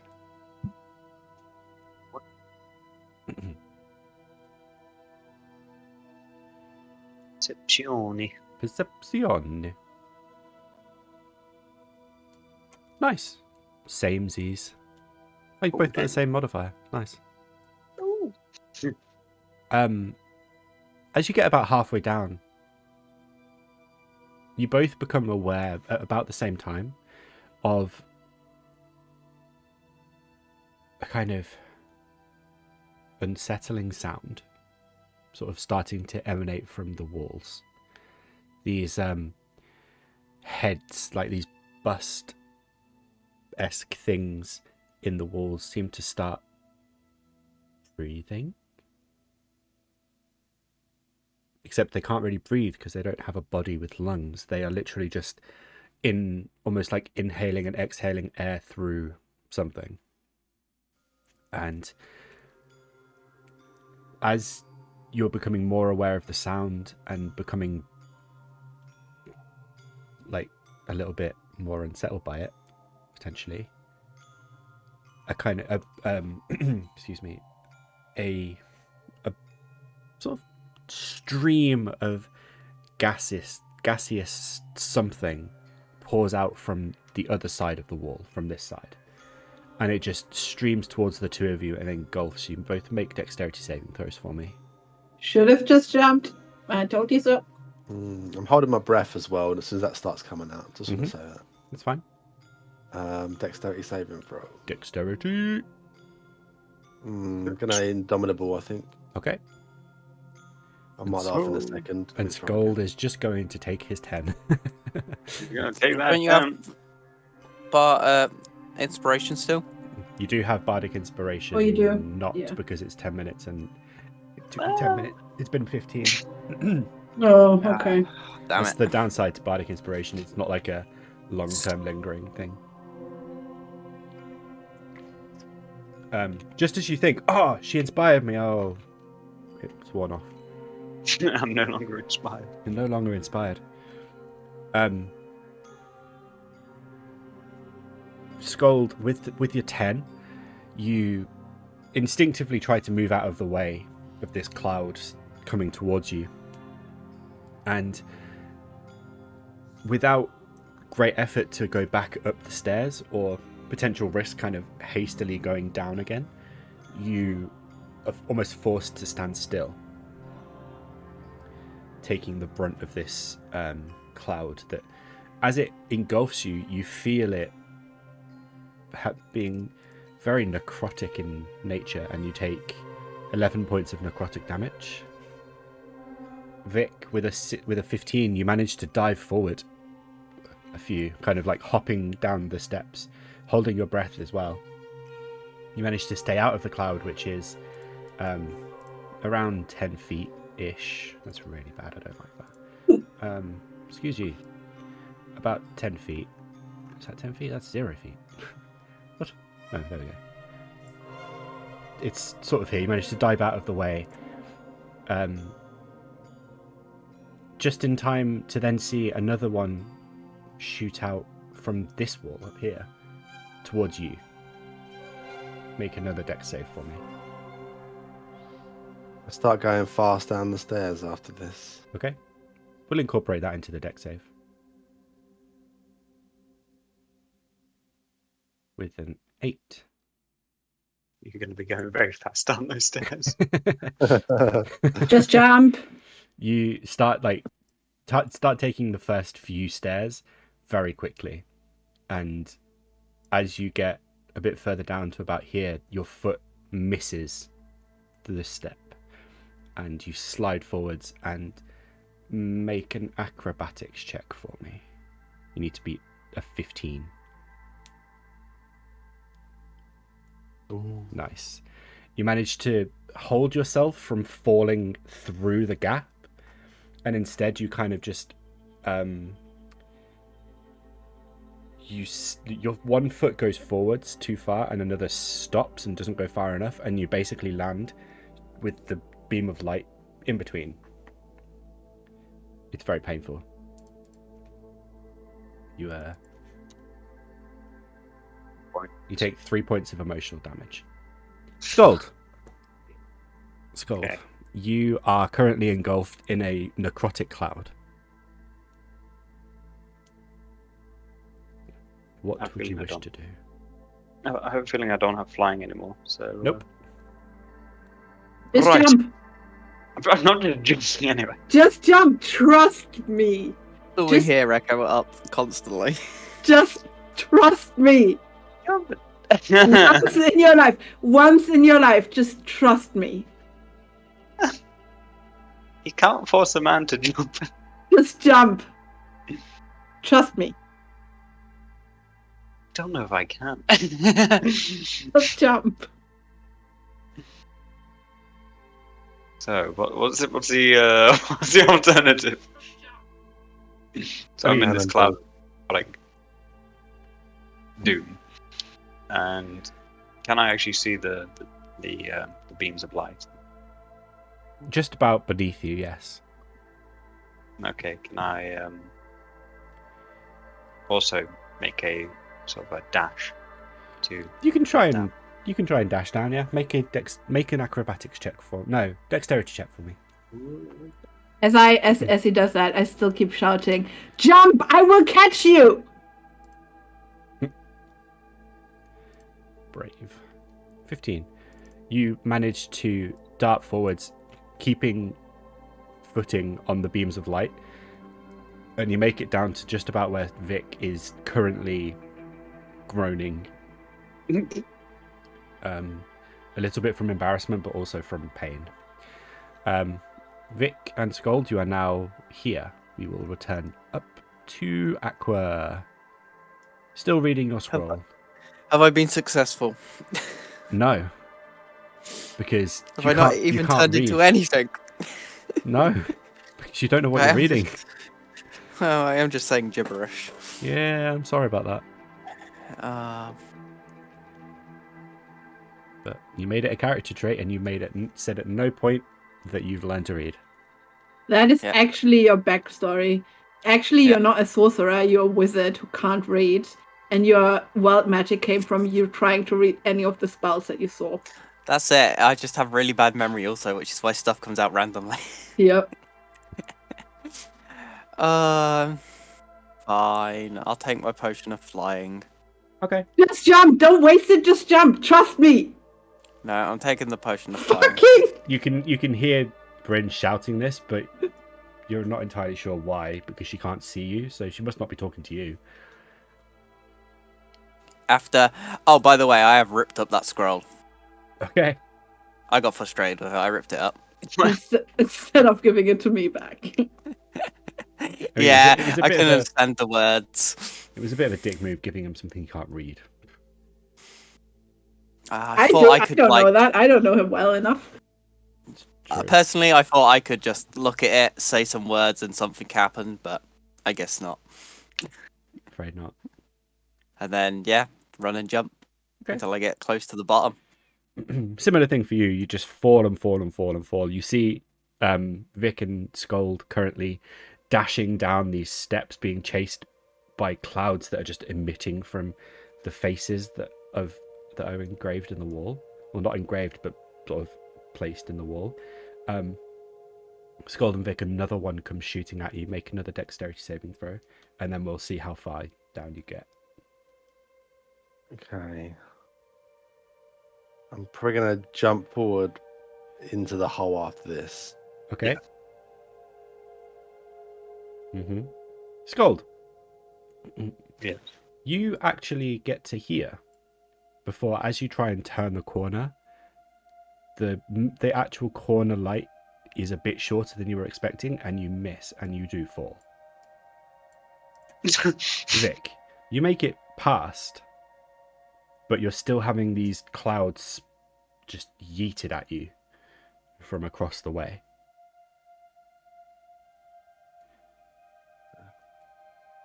And how far to the bottom from here? Another about 100 feet. Okay. 'Cause I can't see on my I don't know if I lost on my character sheet, but remember when that Fae thing gave me some kind of jump, kind of like Misty Step kind of thing once per day or whatever.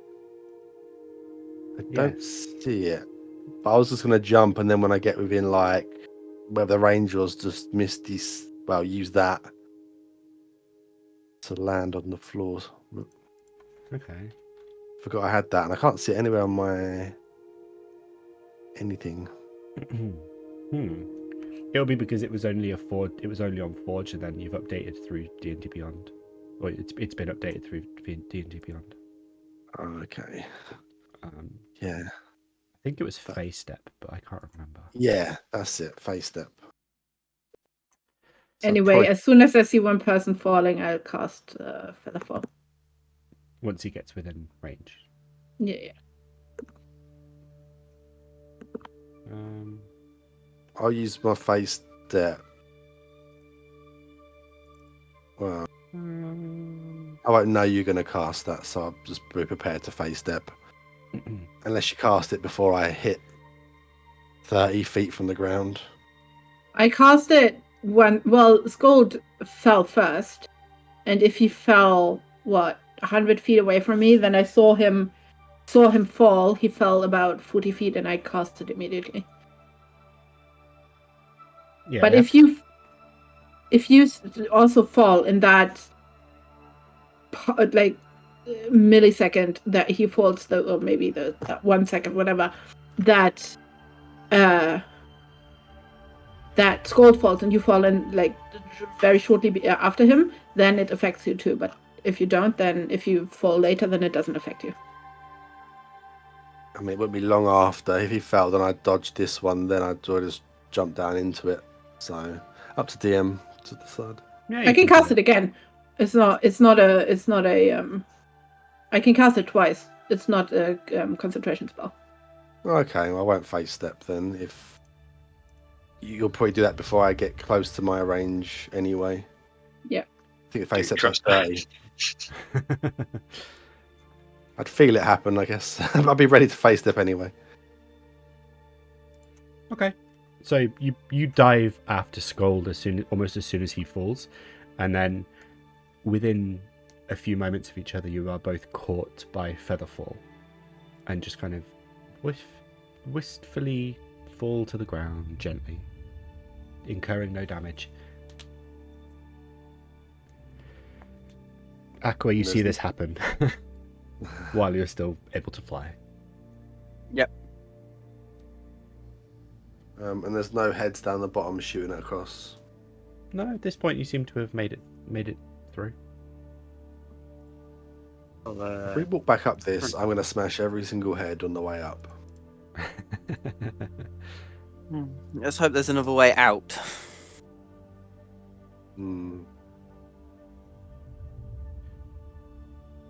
What's down here? Oh, excuse me. Oof, that hit me. So aside from the glass floor into the next layer, the light is quite blinding. It takes all of you minutes to actually kind of acclimatize to the light. Bryn gets there first because she's been down here longer. You all start to see that the tunnel with all of the face, like the heads and the stairs, stops about 10 feet from the floor, and from there are dozens of passageways. Everybody make insight or just straight up wisdom checks for me. Wisdom. Wisdom.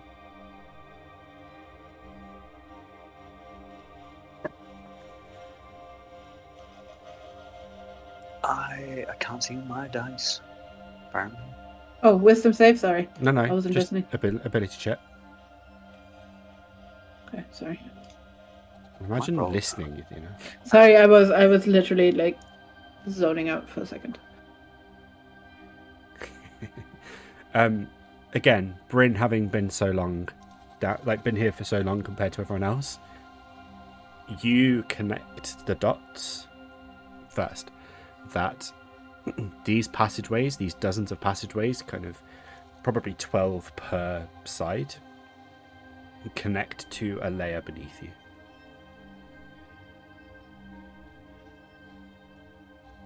Sköld, Aqua, and Bryn make Arcana checks for me. Sköld, Aqua.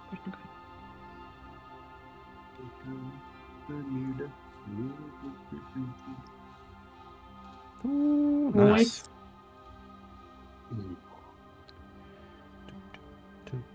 Almost like it's magical.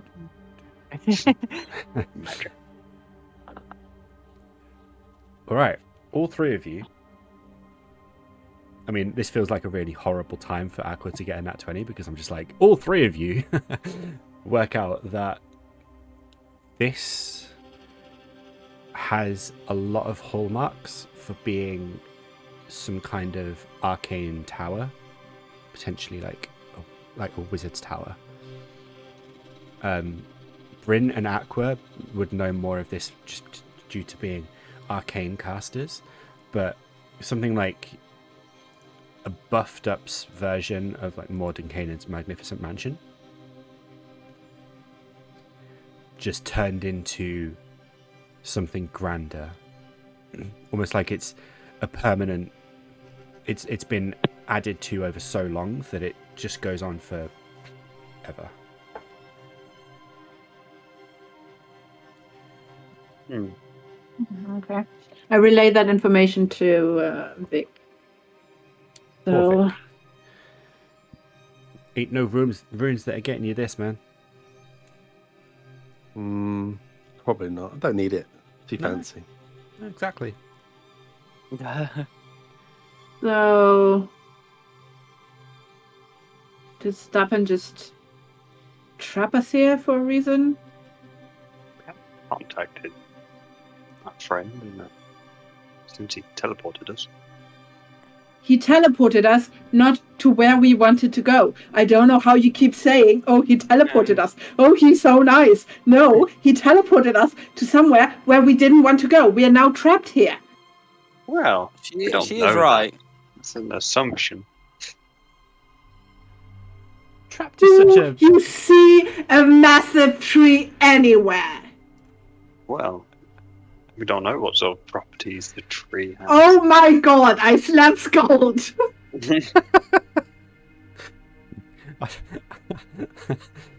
It's difficult to tell whether this is like actually Sköld or just Robb winding you up, but I don't Oh, I actually like properly slap him. For all we know, we could be in the tree.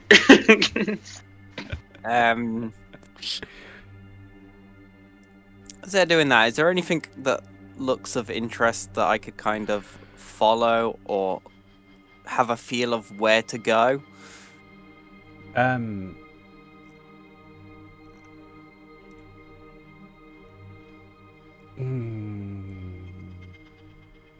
You could do an insight check. Yeah, because And I see if don't you want to end can- up back in my room. Does my circlet? Oh, crap. say- You can't work it out. You're not picking up any Magical. ideas. Yeah. Circlet, however, roll a wisdom check for me with advantage, obviously, because it's you. Oh, yeah. Nice. Nice. Your wisdom check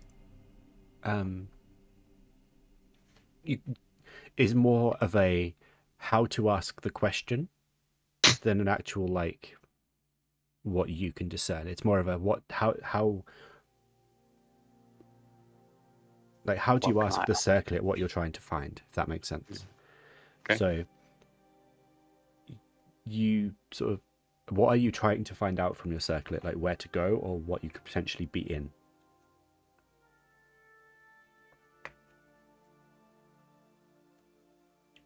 What are we in more than anything? Okay. You get back a string of answers. You get like immediately the first thing you find out is that you are in some kind of wizard's tower. That is seems to be a mix between a magnificent mansion and an actual physical place. The second thing you get back is that this is not of the material plane, and that whoever created it has kind of expanded on the magnificent mansion side of it, where you end up with your own sort of demi-plane of existence, and taken that to the next level.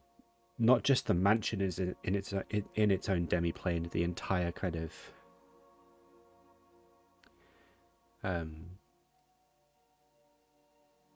it's almost like a demi-plane was created with its own demi-plane inside. Oh God. It's planeception. However, then you start getting suggested ideas that if a lich was to hide a phylactery, something it doesn't want people to know about or find. I mean, they'd know about it if they know there's a lich, but you get the idea. Hiding it in a demi-plane within a demi-plane, not a bad start. So There's I replayed this sort of information Mhm. to the group, stating we may have jumped a couple of steps. And hear out my theory. No, you didn't jump anything. I jumped. You didn't. Well, technically, Stappen may have jumped a couple of steps, but we may not be at the World Tree, but we may be closer to the Lich, or how to defeat the Lich. And yeah, tell them about the black lobes. Okay. Any other information? The circlet kind of puts itself on hold for a moment and then comes back with a hypothesis on the busts that you see or saw. Liches are well known to feed on souls. That's how they maintain themselves. See. And it's quite possible that this is a room to contain them. Like batteries. Soul. Literally. Oh, I see. Well, that makes it even more possible that we are where the Lich stores his valuables.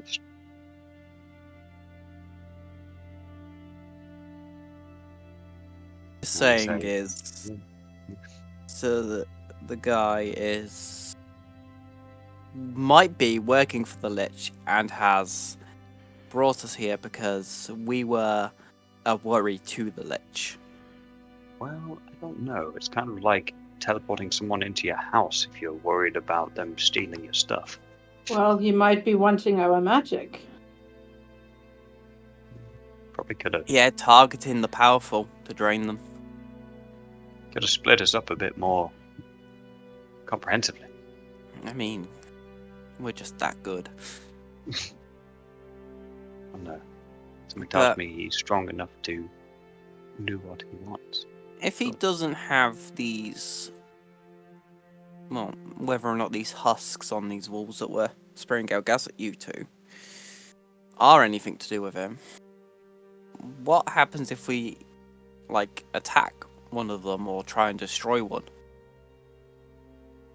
Will it summon him or get us teleported out?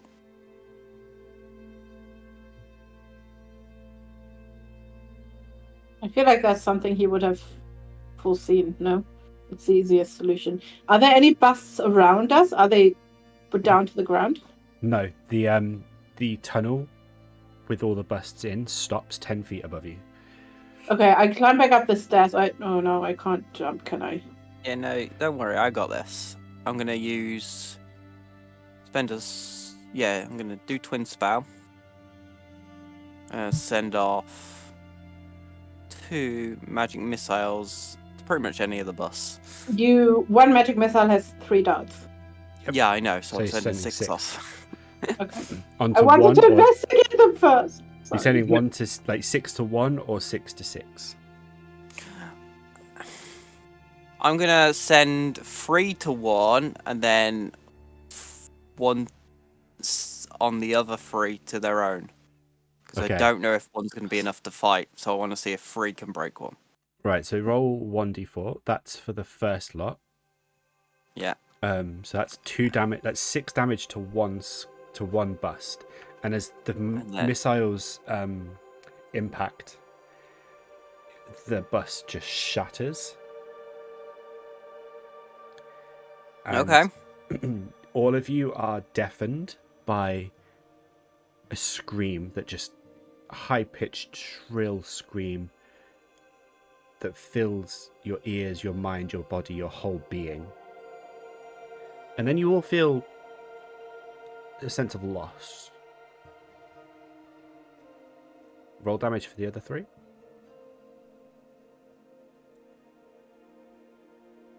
Okay. 3 damage to 3 others. Same thing happens. The missiles impact with 3 skulls in random places around the room, and at the same time, this time you get the same experience but 3 times worse. And Ooh. you all feel just like an overwhelming sense of despair for like 6 or 7 rounds after. So we're talking about 30 seconds or so. Well, that's not fun. It kind of makes it seem like they are indeed souls. Need to. Well, whether you just let one free or damned it to eternity, I don't know. I don't feel good, but I would have thought if it was something that would be truly bad for me, I would have been summoned back to the modems. So Vic, how tall do you get when you get big? I'm about 7 foot normal, so 9 feet or so. Okay, so you're really strong, right? That's all right. Okay. Can I climb on your shoulders? You get big, and I see if I can investigate these busts. Sure. I do that. I climb on Vic's shoulders. Standing on the shoulder of the giant. What are you looking for within the busts? First of all, I'm going to see if they're removable or if they're just, set in the stone. I'm also looking for whether they're their own unique pieces or if all look the same. I'm also looking for what material they're made out of. And then we'll see. Okay, roll an investigation check, please.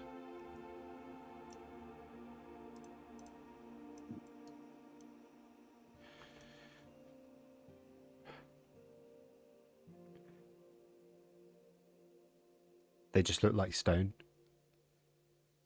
Essentially just like statues stuck in the alcoves.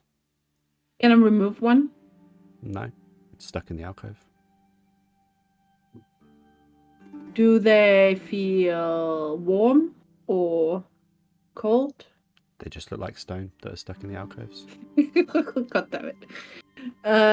You can't roll a nat one and then keep No. asking questions, Yathina. I know, but like, I if I touch it, I would at least feel what it feels like. Yep, it feels like stone that's stuck in its alcove. Stone.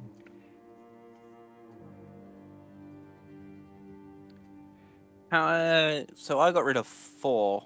I'm assuming I didn't get rid of the lower 4, just some 4 randomly. Mm-hmm. But there's thousands and thousands here, right? Yep. Yeah. Nothing apart from feeling weirdly off about it. It feels like a waste to just try and fight them all. Maybe it is to waste time. Maybe that's it. For us to go round. There's 12 corridors here that we can follow, right? Just let's decide on one and let's follow one. Can I Yeah, do an stick Aqua together. to Yeah. determine whether any of them are particularly charged with magic? Like, Are you trying to say whether you, or ask whether you should follow your nose? yes, essentially. Make a perception check for smell. Well, I'll do that. I've watched Lord of the Rings. I know how this works. I see. 17. With a few brisk sniffs.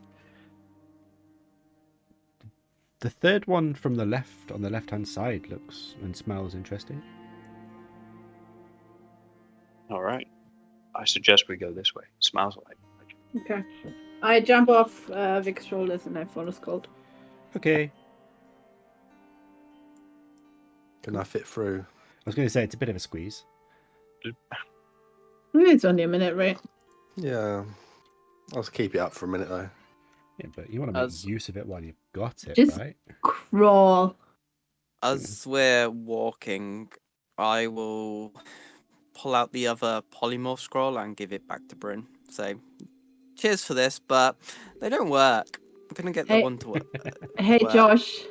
You have Yeah. 2 more. Josh, you used one of them and we forgot that you can't read in the last session. Yeah, I know.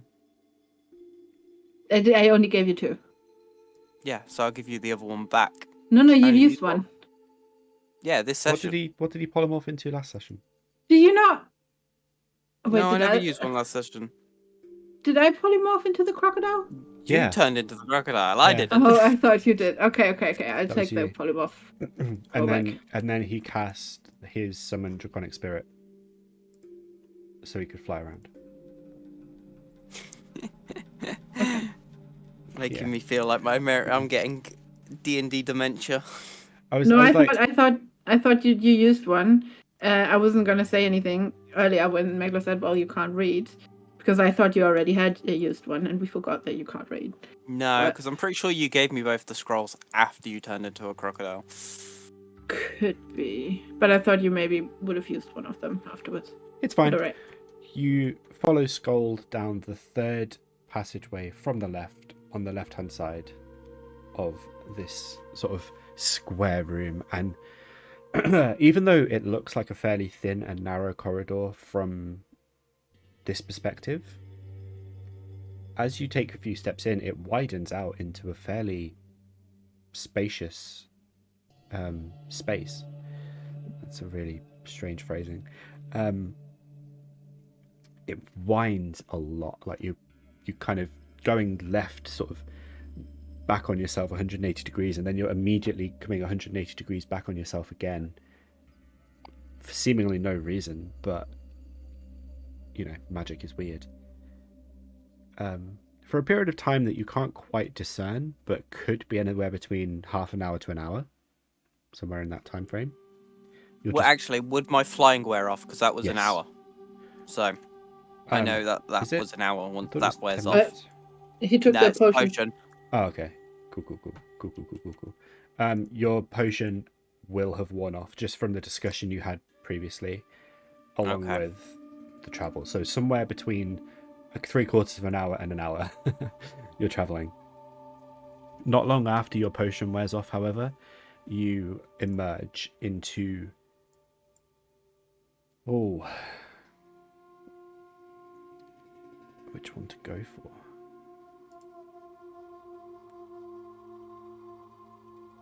You emerge into a fairly distressing sight.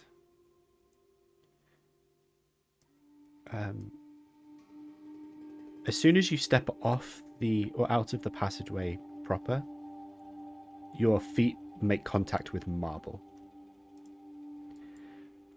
Ahead of you, you just see splattered blood everywhere. Marble pillars rise up dozens of feet ahead, like either side of you, leading forwards. Creatures that just seem to have been jellified, literally turned into jelly, are strewn all around you. Some weapons still attached to appendages, some sort of seemingly dissolved. Ahead of you, up some steps, you can see the marble is stained with grooves, almost like the jelly that these creatures have been turned into is being drawn into something. And further along you can see a sort of grandiose set of stairs with almost like it's essentially just a pond that's bright red with arms and body parts, some tendrils literally emerging from it as either the creature, like the bodies are being dragged into it, or the liquefaction process is dragging them in. It's very unsettling. There's no other colour than white, grey and red in any way you can see.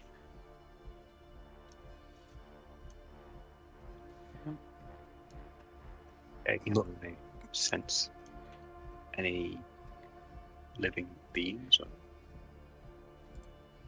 Make a perception check for me. I mean, Sköld, have you seen this place? If anyone's living, I'll be shocked. Well, that's what I'm worried about. Might be the wrong way, hopefully.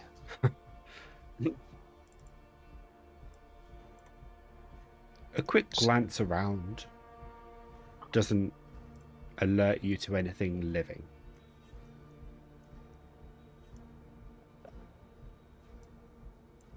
Okay.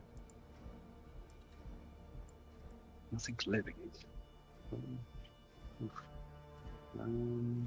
Well, I would kind of expect that from a lich's lair, and this is definitely looking more like a lich's lair. Yeah. Keep your wits about you, though. It's, of course, doesn't look particularly pleasant. There's a door on the far end. There is.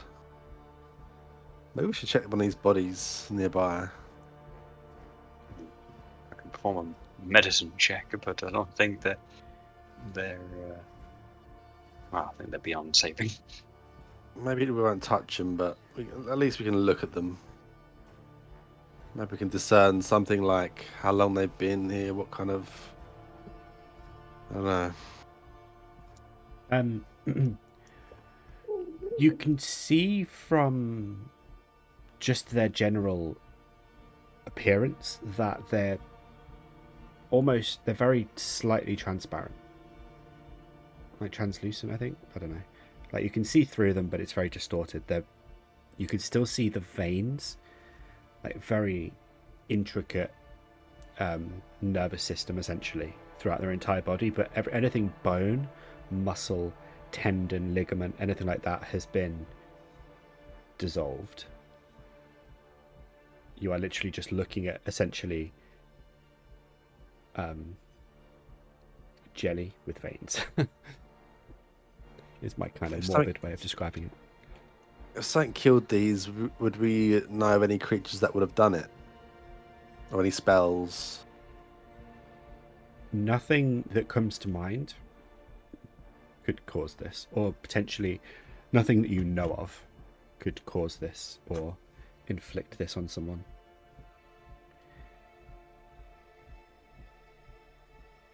We move around the outside, perhaps. I feel vulnerable if we go out into that open space. Hmm.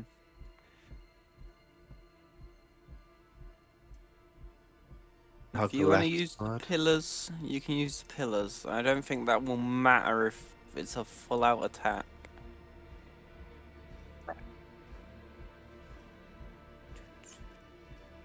So there's less bodies on the left-hand side.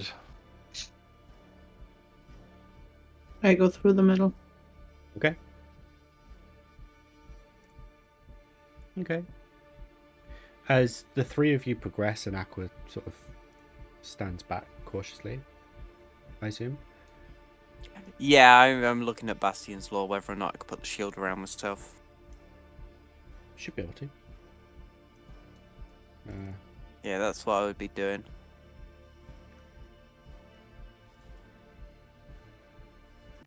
Yeah, you can use up to 5 sorcery points. Yeah, considering it's a lich and I don't know how this is going to be, I'm going to use 5 sorcery points. Yep. So that'd be 5d8s. Go for it. Roll 5d8. No, you don't need to do that. That's what I wasn't sure of. Or Yeah. do I roll that? You roll that when you take damage. Oh, it's kind of like Isn't it that I roll that and then I get that as extra No. health that I use to take damage? When the warded creature takes damage, it can expend a number of those dice, roll them, and reduce the damage taken. So, Oh, okay. Yeah. Okay, I reduce the damage rather than I have a shield. yeah, basically. Okay. Well, that's popped for when that goes off. Okay. Or if I take damage. Cool. And then, yeah. Once Vic, that's done, I'll walk forward. as the furthest member of the party forwards, roll a perception check for me.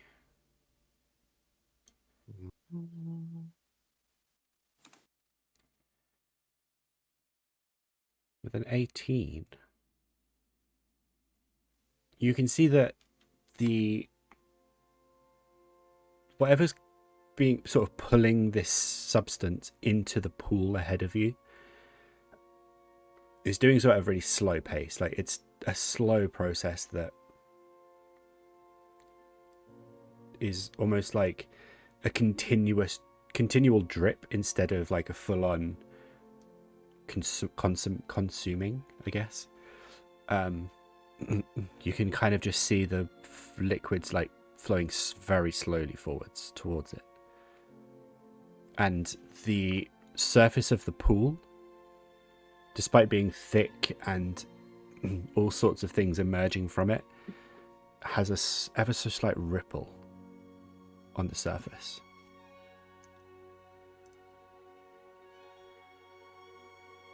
Okay.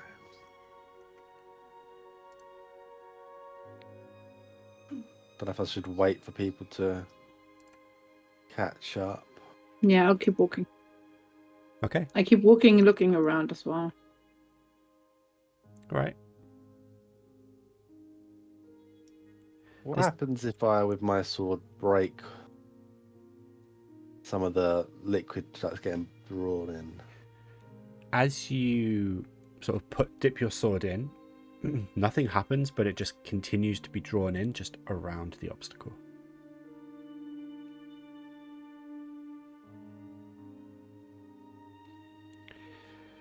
Like, literally divides its path and diverts its path around the sword, and then continues back into the original stream it was in.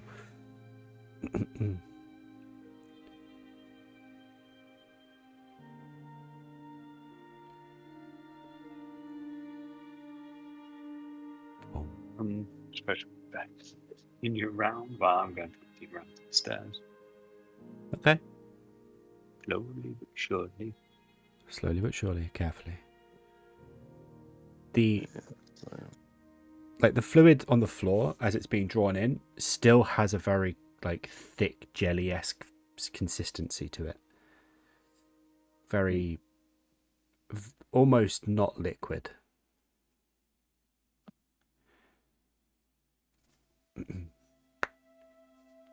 Bryn, what are you doing? Let's pause there. For a second. I would cautiously walk up to the pool and see what I can. I wouldn't touch it or anything, but I would see what I can see inside, or keep 5 feet away from it, just in case. But just see what I can see. That's but what's in there? What does it look like? Yeah. Okay. Make a dexterity saving throw for me. Fuck. This would be there. Dex save. Oh, that's just an ability roll. Come on, you Sorry. can. What did I just do? I clicked something. Oh no. We can take the first. Oh no, it's +8. Never mind. Yeah, fine. I was about to say we can take the first roll, but yeah. As you're looking over the edge into the pool, you see the ripples on the surface, and you can see the tendrils and the what looks to be bodies that have either fallen in or been dragged in. Just as one of the tendrils whips out around your leg and yanks you forwards towards the pool, and you are knocked prone and dragged forwards. Make a strength save, please, for me.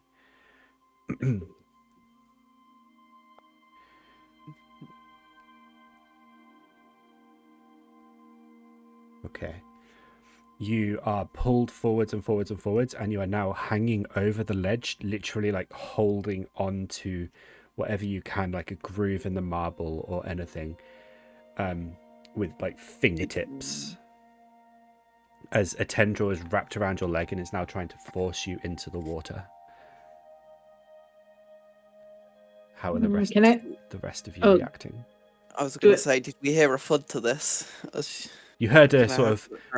You heard the sudden movement of something in the pool whipping up, and then Bryn kind of thud against the floor and be dragged, and now she's straining to be held, like to hold herself in. Okay. And like she's getting less and less successful as time passes. I'll move over. I've got 40 feet of movement. You do? And as I go, I'll get big as I go. Mm-hmm. Get big as you go. Awesome. And I'll try to pull her out away from the tendril. You grab hold of her wrist. Make a strength check for me, please. Oops. Let's just double check. Go away, dice. You're in the way. Oh, I don't think it can beat you, but yeah. You manage to, as you grab hold of Bryn's wrist, as you've just finished growing, you pull her back. The tendril comes out of the water, and almost with it, you pull out this grotesque creature that is just seemingly, it's the same sort of consistency and look of the bodies you've been seeing and the pool itself. The only thing that discerns it is like a beak, and it's sort of yellow beaded eyes that are just staring back at you as its head breaks the water. A tendril tentacle thing, like now almost breaking loose from Bryn's feet. I need everyone to roll initiative, please. Do we not get a reaction beforehand? I mean, you're currently being pulled between a tentacle and Vic. It's now essentially down to Sköld and Aqua. Yeah, see, I had my cards ready, but could you throw a card? Potentially 60 feet's a bit of a 50, 60 feet's a bit of a trek though. Yeah. That's fair. I was more waiting to defend myself rather than attacking. Okay, in that case then, I will create the combat and we will begin. Boom, boom, boom, boom, boom. Well, I get advantage because of my Sentinel shield. I always forget about that.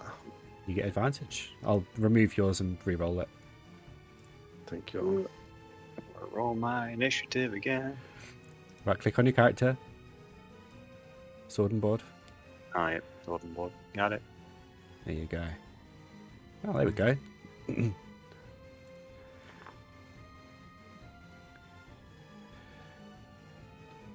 And then click the dice in the combating tracker. Oh, you mean... No? Okay. Come Come on, Rob. You can do it. I believe in you. Oh, there it is. What? Why is that even a... Why doesn't it just appear there? Okay. Like, why do I need to press this extra button? It makes no sense. Vic, we start with you. You have reacted quickest. Okay, so I'll. So the thing's not grabbing Bryn anymore, or it is? It is. You're literally pulling it, like the creature, out with the tentacle, essentially. Okay, well I'll keep dragging Bryn as far as I can to pull her to safety, but pull this thing out of the blood jelly. So I don't know how far I could go while pulling her against this thing. About half your speed, so 20 feet. So 20 feet, so right to there. And then I guess Bryn would come with me, and would the monster come down as well? The monster, as soon as you get this far back, you realise that that distance, sort of, 25 feet, 20 feet, is about how long the tentacle is. Once it gets to sort of fully stretched, it snaps back like elastic. Okay. But that'd be an action, right? Pulling her back would be yes. Yeah. Okay. Okay. I'm already big anyway, so I don't need to do that as a bonus. Not an action surge. I'm not fully healed up, actually. So I'm just going to use up a second wind anyway to make use of a bonus. Okay. 17, I mean, that's a good use of it. I'll take it. That mucks me up to almost max. And yeah, I'll just get ready to see what it does. Okay. Oh, I need to end turn. It is now the creature's turn. As Vic pulls Bryn back, the creature is now more exposed from the liquid or the pool, and it lets out a very unnatural screech that sounds something between like nails being dragged down a chalkboard and like whispering. It's unsettling. And then it whips back its tentacle and is going to come and try. It's like going to sort of reach forward slightly and go for a tentacle attack again on Bryn.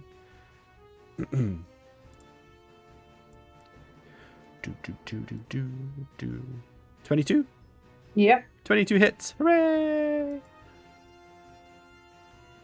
You take 14 points of bludgeoning damage as the tentacle comes down and just kind of bonks you on the back as you're still kind of prone, being dragged away by Vic. It just cracks you down the back and sort of down your left leg.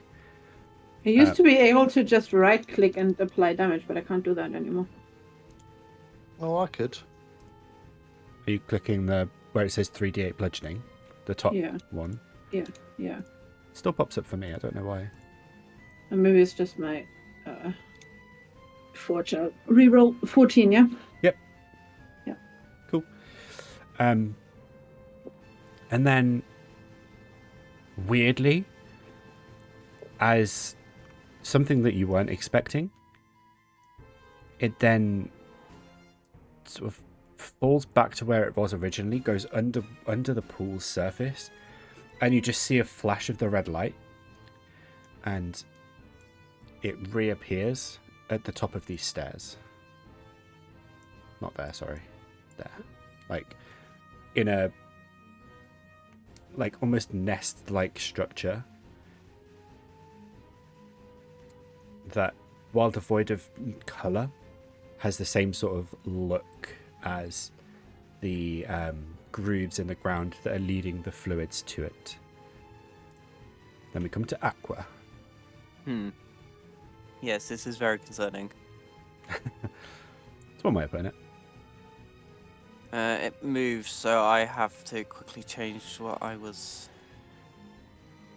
I ignore my cards that I was kind of going towards at the time of Bryn's capture, and then see that it's gone to someplace a bit more stable. So I'm gonna wall of fire it Okay. on the ground, of course. Obviously. Do it in a way where we can still see it, though. Where it would be on the ground, the flames coming up from the ground. Okay. I can't really place it properly, but it's like they're coming up.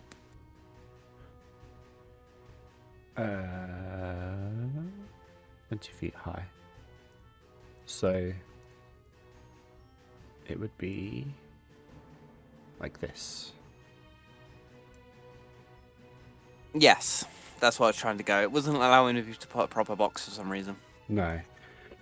The visual only expects you to make it a wall, not a Yeah, floor. a floor. But yes, I have put a fire floor like that. The fire floor. So that's a bit Fire of a floor loophole 3, 2, 1. For 27. Oh wait, he needs a D. 20. Oh, he makes it. So that's, what is it, 13 he only takes? It's Yes. half in it. 13. All right. Open the But door. that's staying there. Floor. Do I have anything I can do bonus action in this? Nope. Well, that's my turn. Okay. Okie dokie. Next is Bryn. All right. As a bonus action, I'll click my boots together. Okay. I would do that. I would do that after you stand up. Oh, I'm prone. Yes. Oh, okay, got you. I'll. Because then you're I only didn't- using 12 and a half. Like, you're only using 15 feet instead of Yeah. half your hasted 13. speed. Yeah. Well, I'll stand up. I click my heels together as a bonus action, and then I suppose I'll only go 30 feet Yes. this way. Don't forget you can do that and then press space and you move. Yeah. See, I'm being helpful today. Now it's broken. Now I can't do anything anymore. That's not You true. broke it.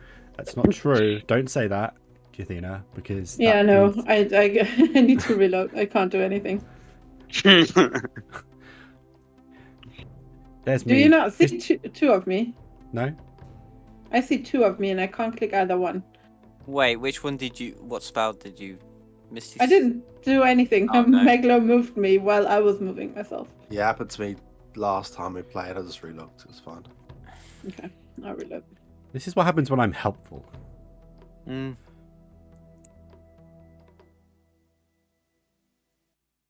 I can't see how far away I am from the creature. Depends how far away I am, whether I'm attacking it or not. You are 45 feet. Then I'm not attacking it. Not with your sword, no. No, with my sling either. No. Because it's a I sling. mean, can't you with disadvantage? I can, but I don't want to. No, I don't have anything. Okay, there we go. Jesus Christ.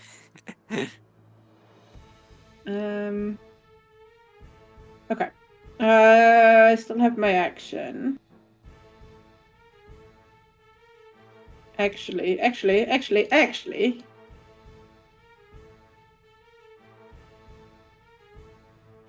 I'll move. 30. Yeah, I was going to say you're a rogue. You can bonus action dash. Oh, I can do that too, and which means I know I used my bonus action already, but I'm using my action to dash. Okay. So you had 15 feet to stand up because it's half rounded up, unfortunately. Yeah. So And then I kick my heels, which means I then have 30. Yep. So that's 10, and then. And for my dash, I have 60. Yep. So then, whoops, you can end up. Anywhere inside the fire if you really want to. Yeah, so you can end up fine. there. I think that's right. That's my turn. Okay. Nice. Sköld.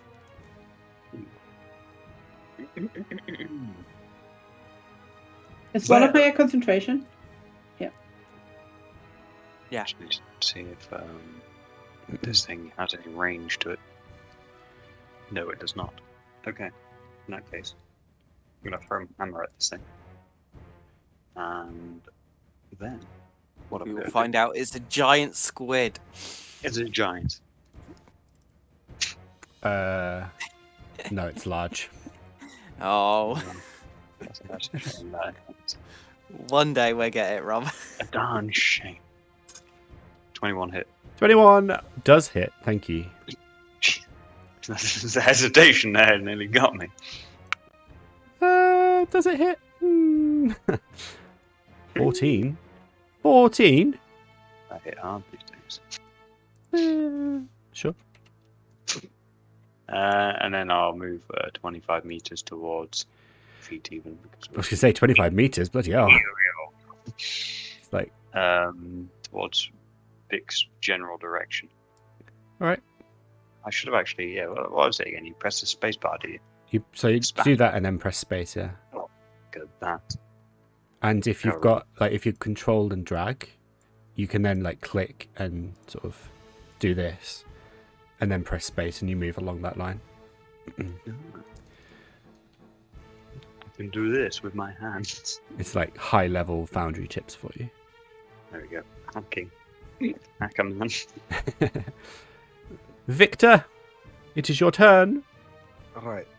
So knowing Aqua's wall of fire is burning towards the creature, so if I was to get like there, Oh, it's I'd be burning up from okay? the ground. So, Right. yeah.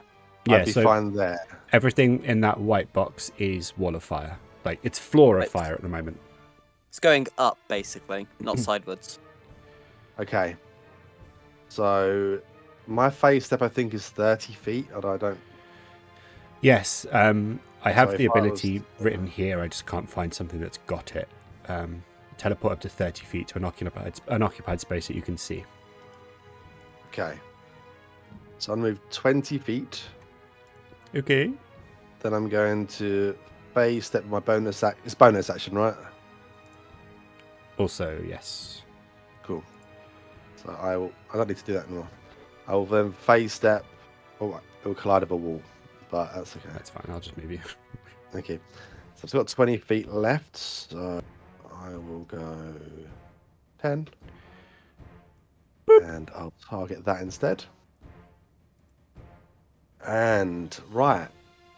Unsheathe the sword, or that might already unsheathe. No, unsheathe the sword. My Carnelian blood sword. And I'm going to attack.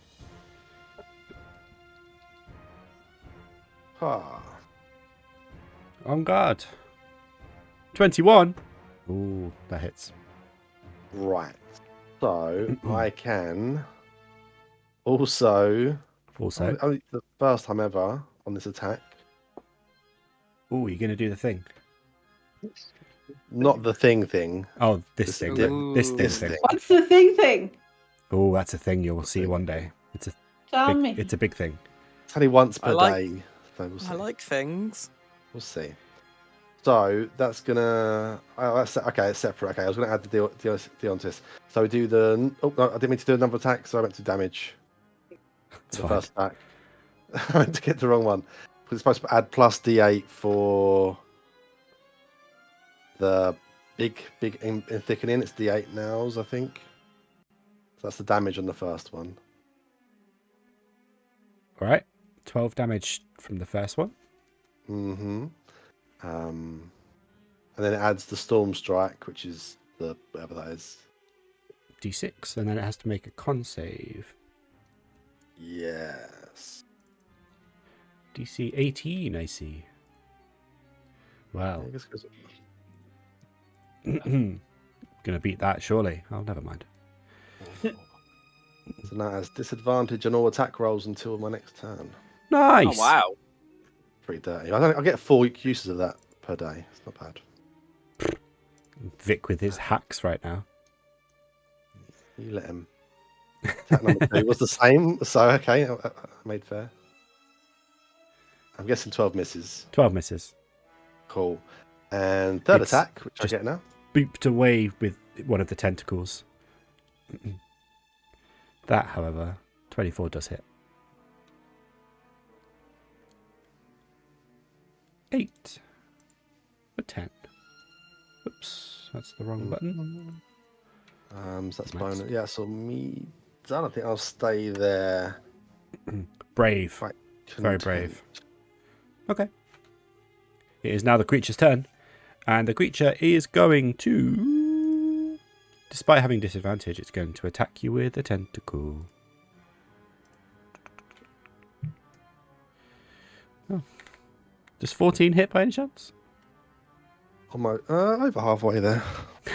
Great. Okay. Well, in that case...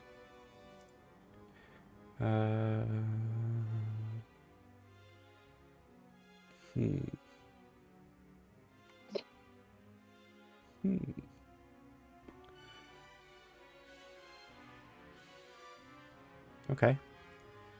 It's going to... It plants all of its tentacles on the ground in this kind of quasi nest it has. And there are a lot of tentacles. Like, we're talking 15 to 20. And it almost seems to absorb into the nest. And then slowly but surely over the course of the 6-second turn, the wall of fire dissipates. Almost like it was dispelled. Did I think that it was casting a spell? I mean, you can't really tell, to be honest. It's difficult to it's difficult to see what it's doing because the tentacles were in the fire. Aqua, roll wall of fire damage, but only roll half. Okay, how do I roll that again without clicking on it? You don't have to, just look at what the damage was. 5d8, so just roll 3d8.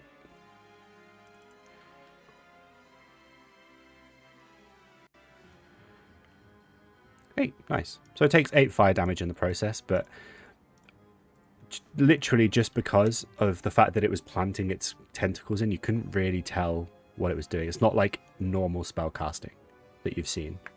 Okay. But you do pick up on what it did. If that makes sense. So you're like, both of you, Aqua and Bryn, are now fully aware that it in some capacity is spell casting. Okay. That's handy to know. It's useful information. Aqua, Yes. it's your turn. Does it only have one attack? If it casts a spell, Move yeah. 20 feet. To the bottom Not of that the you know stairs. that. I shouldn't tell you things like that. No, it has 4 attacks. I'm just choosing not to use them.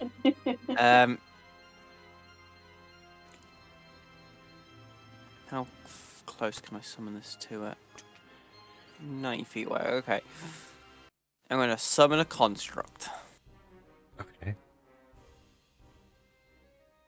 Buy it. If I can. Okay. Oh god, it doesn't let. If I just do this, is it gonna? No, this is making you work.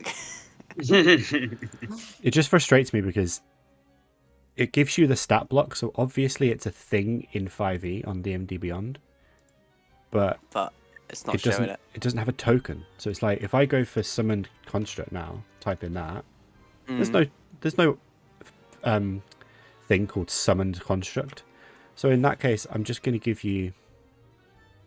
I'm just going to. No, don't quit Foundry. Did you find? Can you find the construct spirit though? No. Okay. If I type in spirit, Okay. After over the week, we go through all my summons and like make tokens for them. Oh yeah, great. I'll I spend feel time like we doing need that. to do that. So much I need to do. Things like that just I forget to make because I have like get distracted by so much other. There is your construct. It's now on you to read the sheet for it, the stat block, and do all of the right things. Congrats. Right. I'm making you do the work. Why do I do all the work? You could do the work for a change. The training wheels are off. Yeah, he's regretting decisions now. He's like, shit, shouldn't have done No, that. I'm trying to read how the spell works. So, okay, it can multi-attack twice. Okay. Well, it multi-attacks and does 2 attacks, so that's what it's going to do. But I don't have a multi-attack thing. Just d20 plus whatever the modifier is. Be strength for It tells construct, wouldn't it? you. It should tell you. It doesn't. It just says multi-attack. It's true. Just, Half of what the spell it- level is rounded down. it does tell you. Your spell Does it? attack modifier to hit. So whatever your spell attack modifier is. So for you, that would be charisma plus proficiency. Oh, it's talking about my one, not its. Yep. So whatever your charisma plus proficiency is, so it's something plus 4. In theory, it should be 5 plus 4. It's 6 plus 4, so it's 10. Oh, is it? Yeah, so d20 plus 10. Let's hope this actually rolls how I want it to roll. There you go. So Yay. 19 hits, and then you do Yeah. 1d8 plus 4 plus the spell's level bludgeoning damage. So basically 1d8 plus 8. Okay. Great. 10. Nice. That's the first attack. Now you do Yeah, that again. and then Now you do that again. okay. Now I've got it. I Mhm. understand it. Oh Have you got it though, Josh? Have you? no. You know, technically, because that's a spell, you could have twinned that. You could have 2 constructs. I could have, but I'm not doing it yet. But it shares your initiative. Right, okay. So that does go on your go. Okay. The first attack hits, and you hear like a horrible squelching sound as the constrict just slams its fists down into it. The second attack just bounces off. It just misses entirely. It's pretty depressing. Okay. That's my turn then. That's your turn. We come to Bryn. As a bonus action, I will give Vic a bardic inspiration. Okay. Is that a D10 yet, or is it still a D8? It's a D10, Okay. I think. Doesn't say on here. I think it's a D10. I'll check in a second. And then I'll attack it with my sling.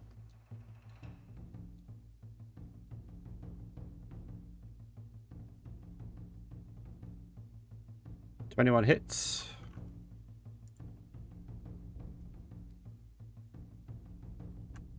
Nine 9. Wow. plus. Yeah, okay. Where do I find it? Wait, I don't have sneak attack yet, do I? No, I do.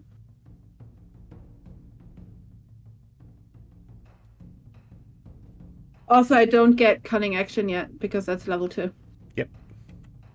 But where's my sneak attack? Help. Inspiration is That. a D10 at 10th level. And let's do another 3 points of sneak attack. That's 12 points. Wow. Devastating. And I'll do that again. You roll with advantage, by the way, because you've got allies next to it. No, we discussed this last time. No, that's the rule I work with. Like, this is what we discussed last time. Oh, I didn't realize that you were making a running on it. Okay, I'll roll with advantage. Did the me saying that's how I've always played with it not give that away? Sorry to interrupt, but what is my construct made out of? Because apparently that actually matters. Cheese. I don't know what you want it to be made out of. Well, if it's metal, the guy takes fire damage. If it's something else, he takes wisdom. If it's clay, he takes something else. Okay, what of those choices do you want it to be? I assume the easiest and the most that Aqua would probably go for, considering of the dragon, would be metal. Okay. He wouldn't know clay. Stone would be a weird one, be more dwarf. So I'm gonna add 1d10 fire damage. Okay. Wait, when he takes a melee attack within 5 feet, so he did 2, so that's 2d10 damage. Did you hit? Oh wait, no, he didn't hit. Okay, take that 5 off. He took 3. Just 3. Okay. Yeah, 3 fire damage. Okay, so I just need to remember he adds that on every turn. Okay. Sorry. It's okay. So another devastating 9 from the sling. Yeah, 21 in total. Wow. The crowd goes mild. The crowd goes wild. I'm never going to get enthusiastic about a sling. I'm sorry. You don't have to. I still like it, and I like to play it. So Whose turn is it? Sköld! You're running away for now, apparently. Vic decided, Well- no, I don't want Sköld to come near me. Yeah, and I'm like, bad, I suppose. And I summon holy weapon on myself. Oh, you got holy weapon, haven't you? Oh no, I that is so good. I mean, it's good if you're close enough to use it.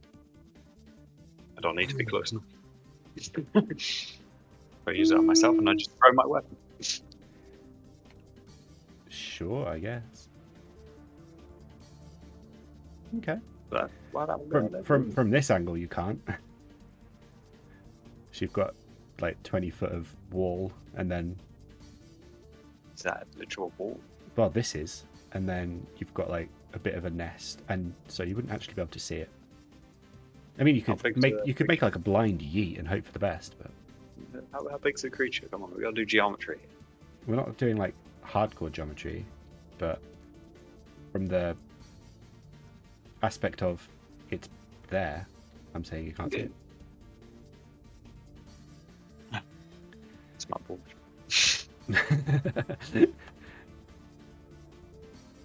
Mainly because I just want you to do a blind yeet.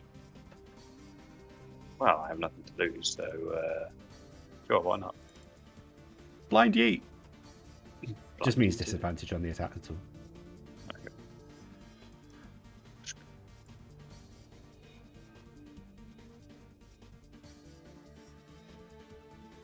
15 misses, I'm afraid. You weren't far off though. Cool. Okay, well then I move. We move. Okay. Cool. Is that your turn? Yes, you do. All right, Vic.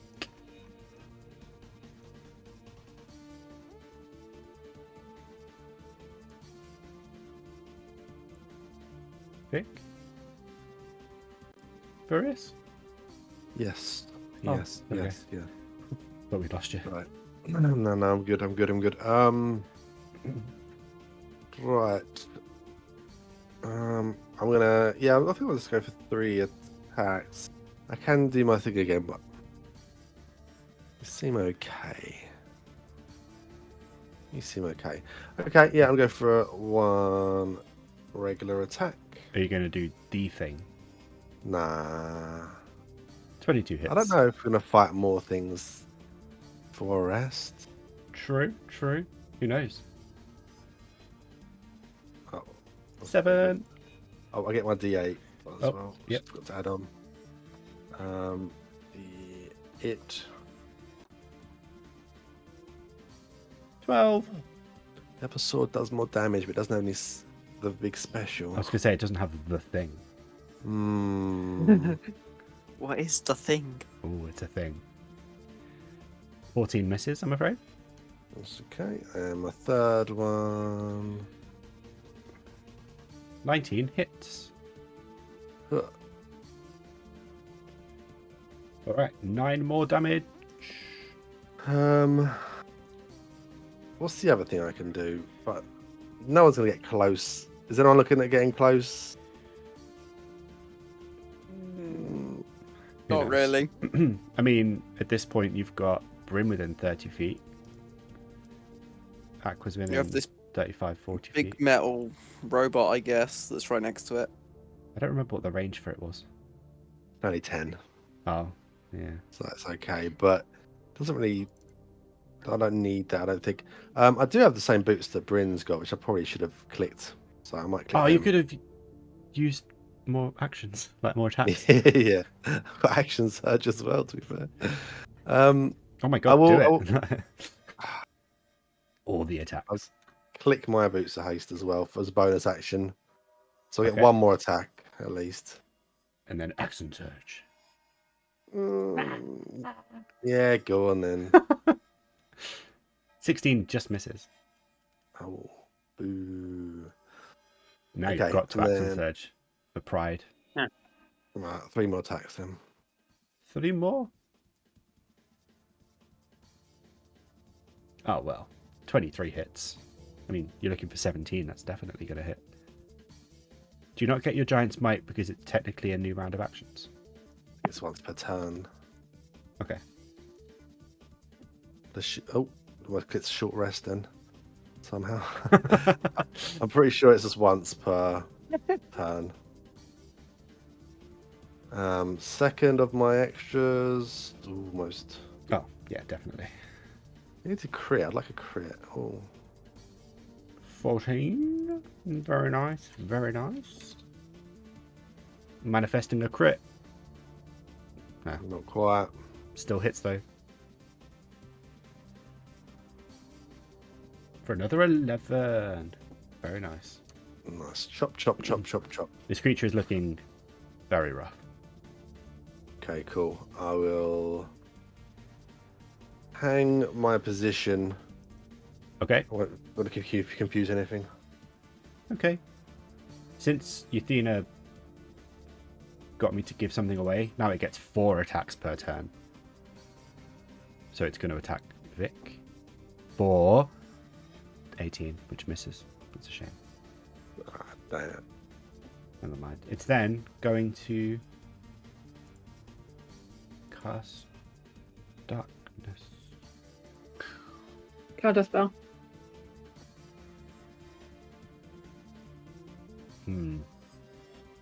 I disapprove of this. I through Can you counter spell Disapproval. her counter spell? no, Can't really count. no, it doesn't. I was about to Okay. say, if you could, I would counter spell your counter spell.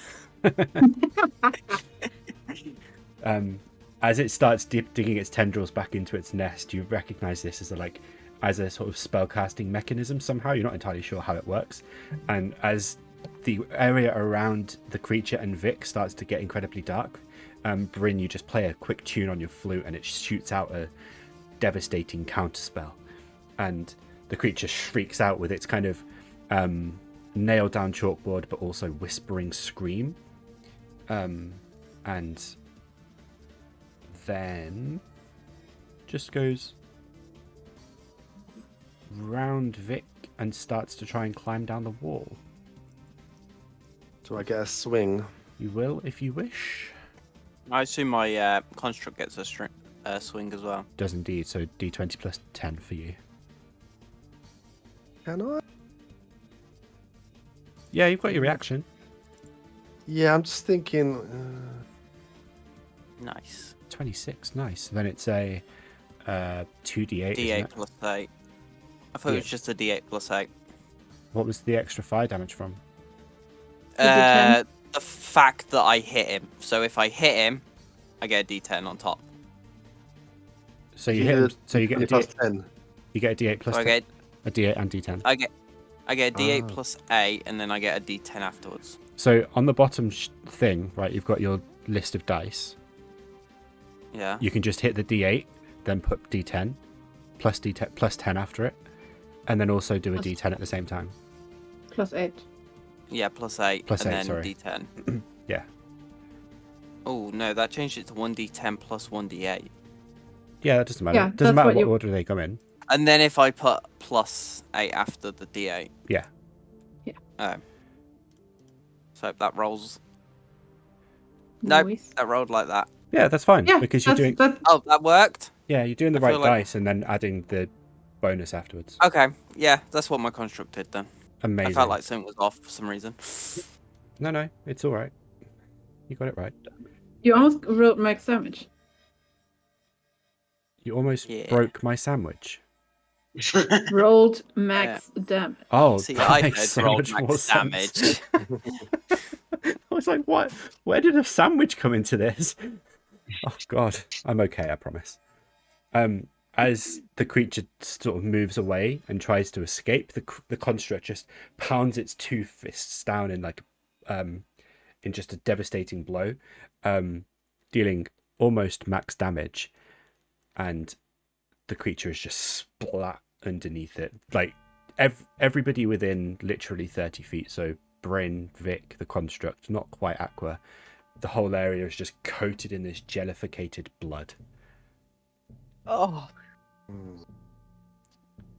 I like them. It's disgusting. Bit anticlimactic, really.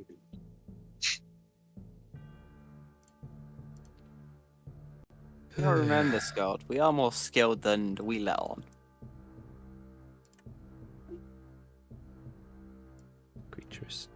Creature. Nope. Let me move the creature. There we go. Did it leave anything else behind other than jelly? Not really. I would say it's a little bit underwhelming, but to be honest. I don't think I can summon him, but what I'm just going to say is the modem that I sent off for answers for the tree has just come back. Okay. So Copper has just arrived back as that explosion has happened. It reappears right next to you. Boop. Woohoo! And starts Copper. filling you in on all it's told you already.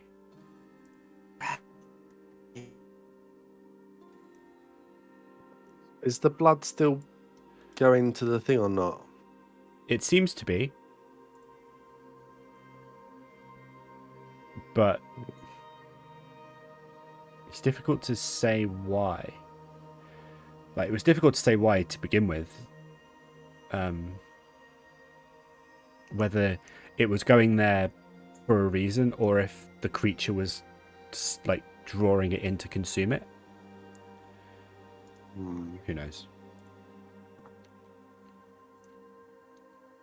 Okay. Should we check this door out now then? Yep. Has anyone been hurt? Not gravely. I mean, no, actually, I was untouched in this one. That's It's the biggest unusual. shock of the combat. I shoot my sling at him. Roll to hit. Wow.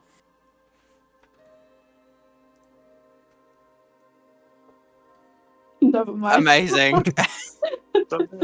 Oh, I can we? purposefully miss. At least that's Can I what I pretend. can I catch that stone or whatever she flinged at me? Yeah, it's a stone. Can we make it better and then maybe like you have to shoot it, but it doesn't come out and it pings back and hits you in the face? Sure. Oh, I was going to say Yeah. I was actually going to say to roll damage for me.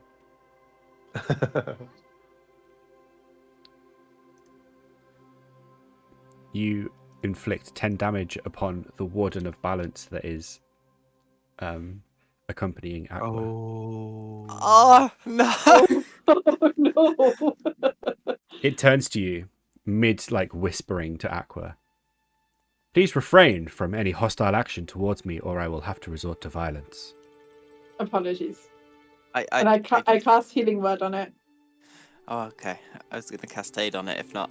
It has no effect because it's a construct. Yeah, Whatever. I'd say.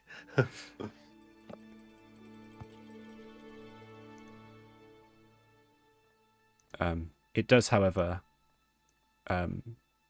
actually cast Sanctuary on you, Aqua.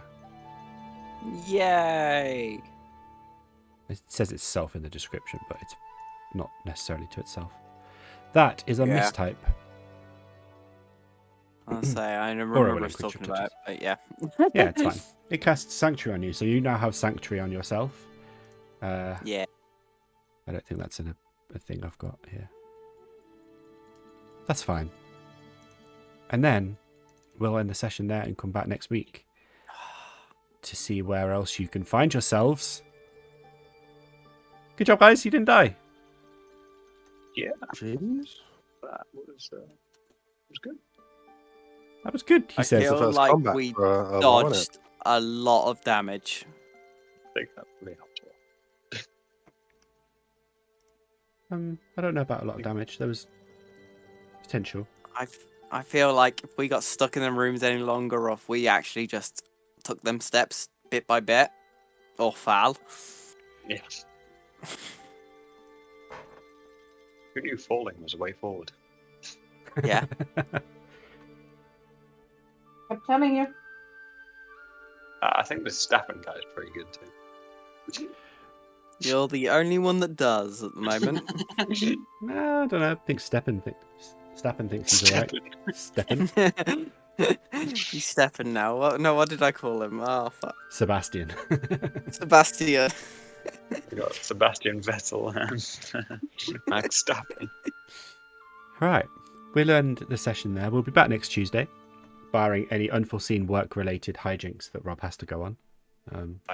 Which is no guarantee. Imagine not calling in sick. Never mind. It's all good. Yeah,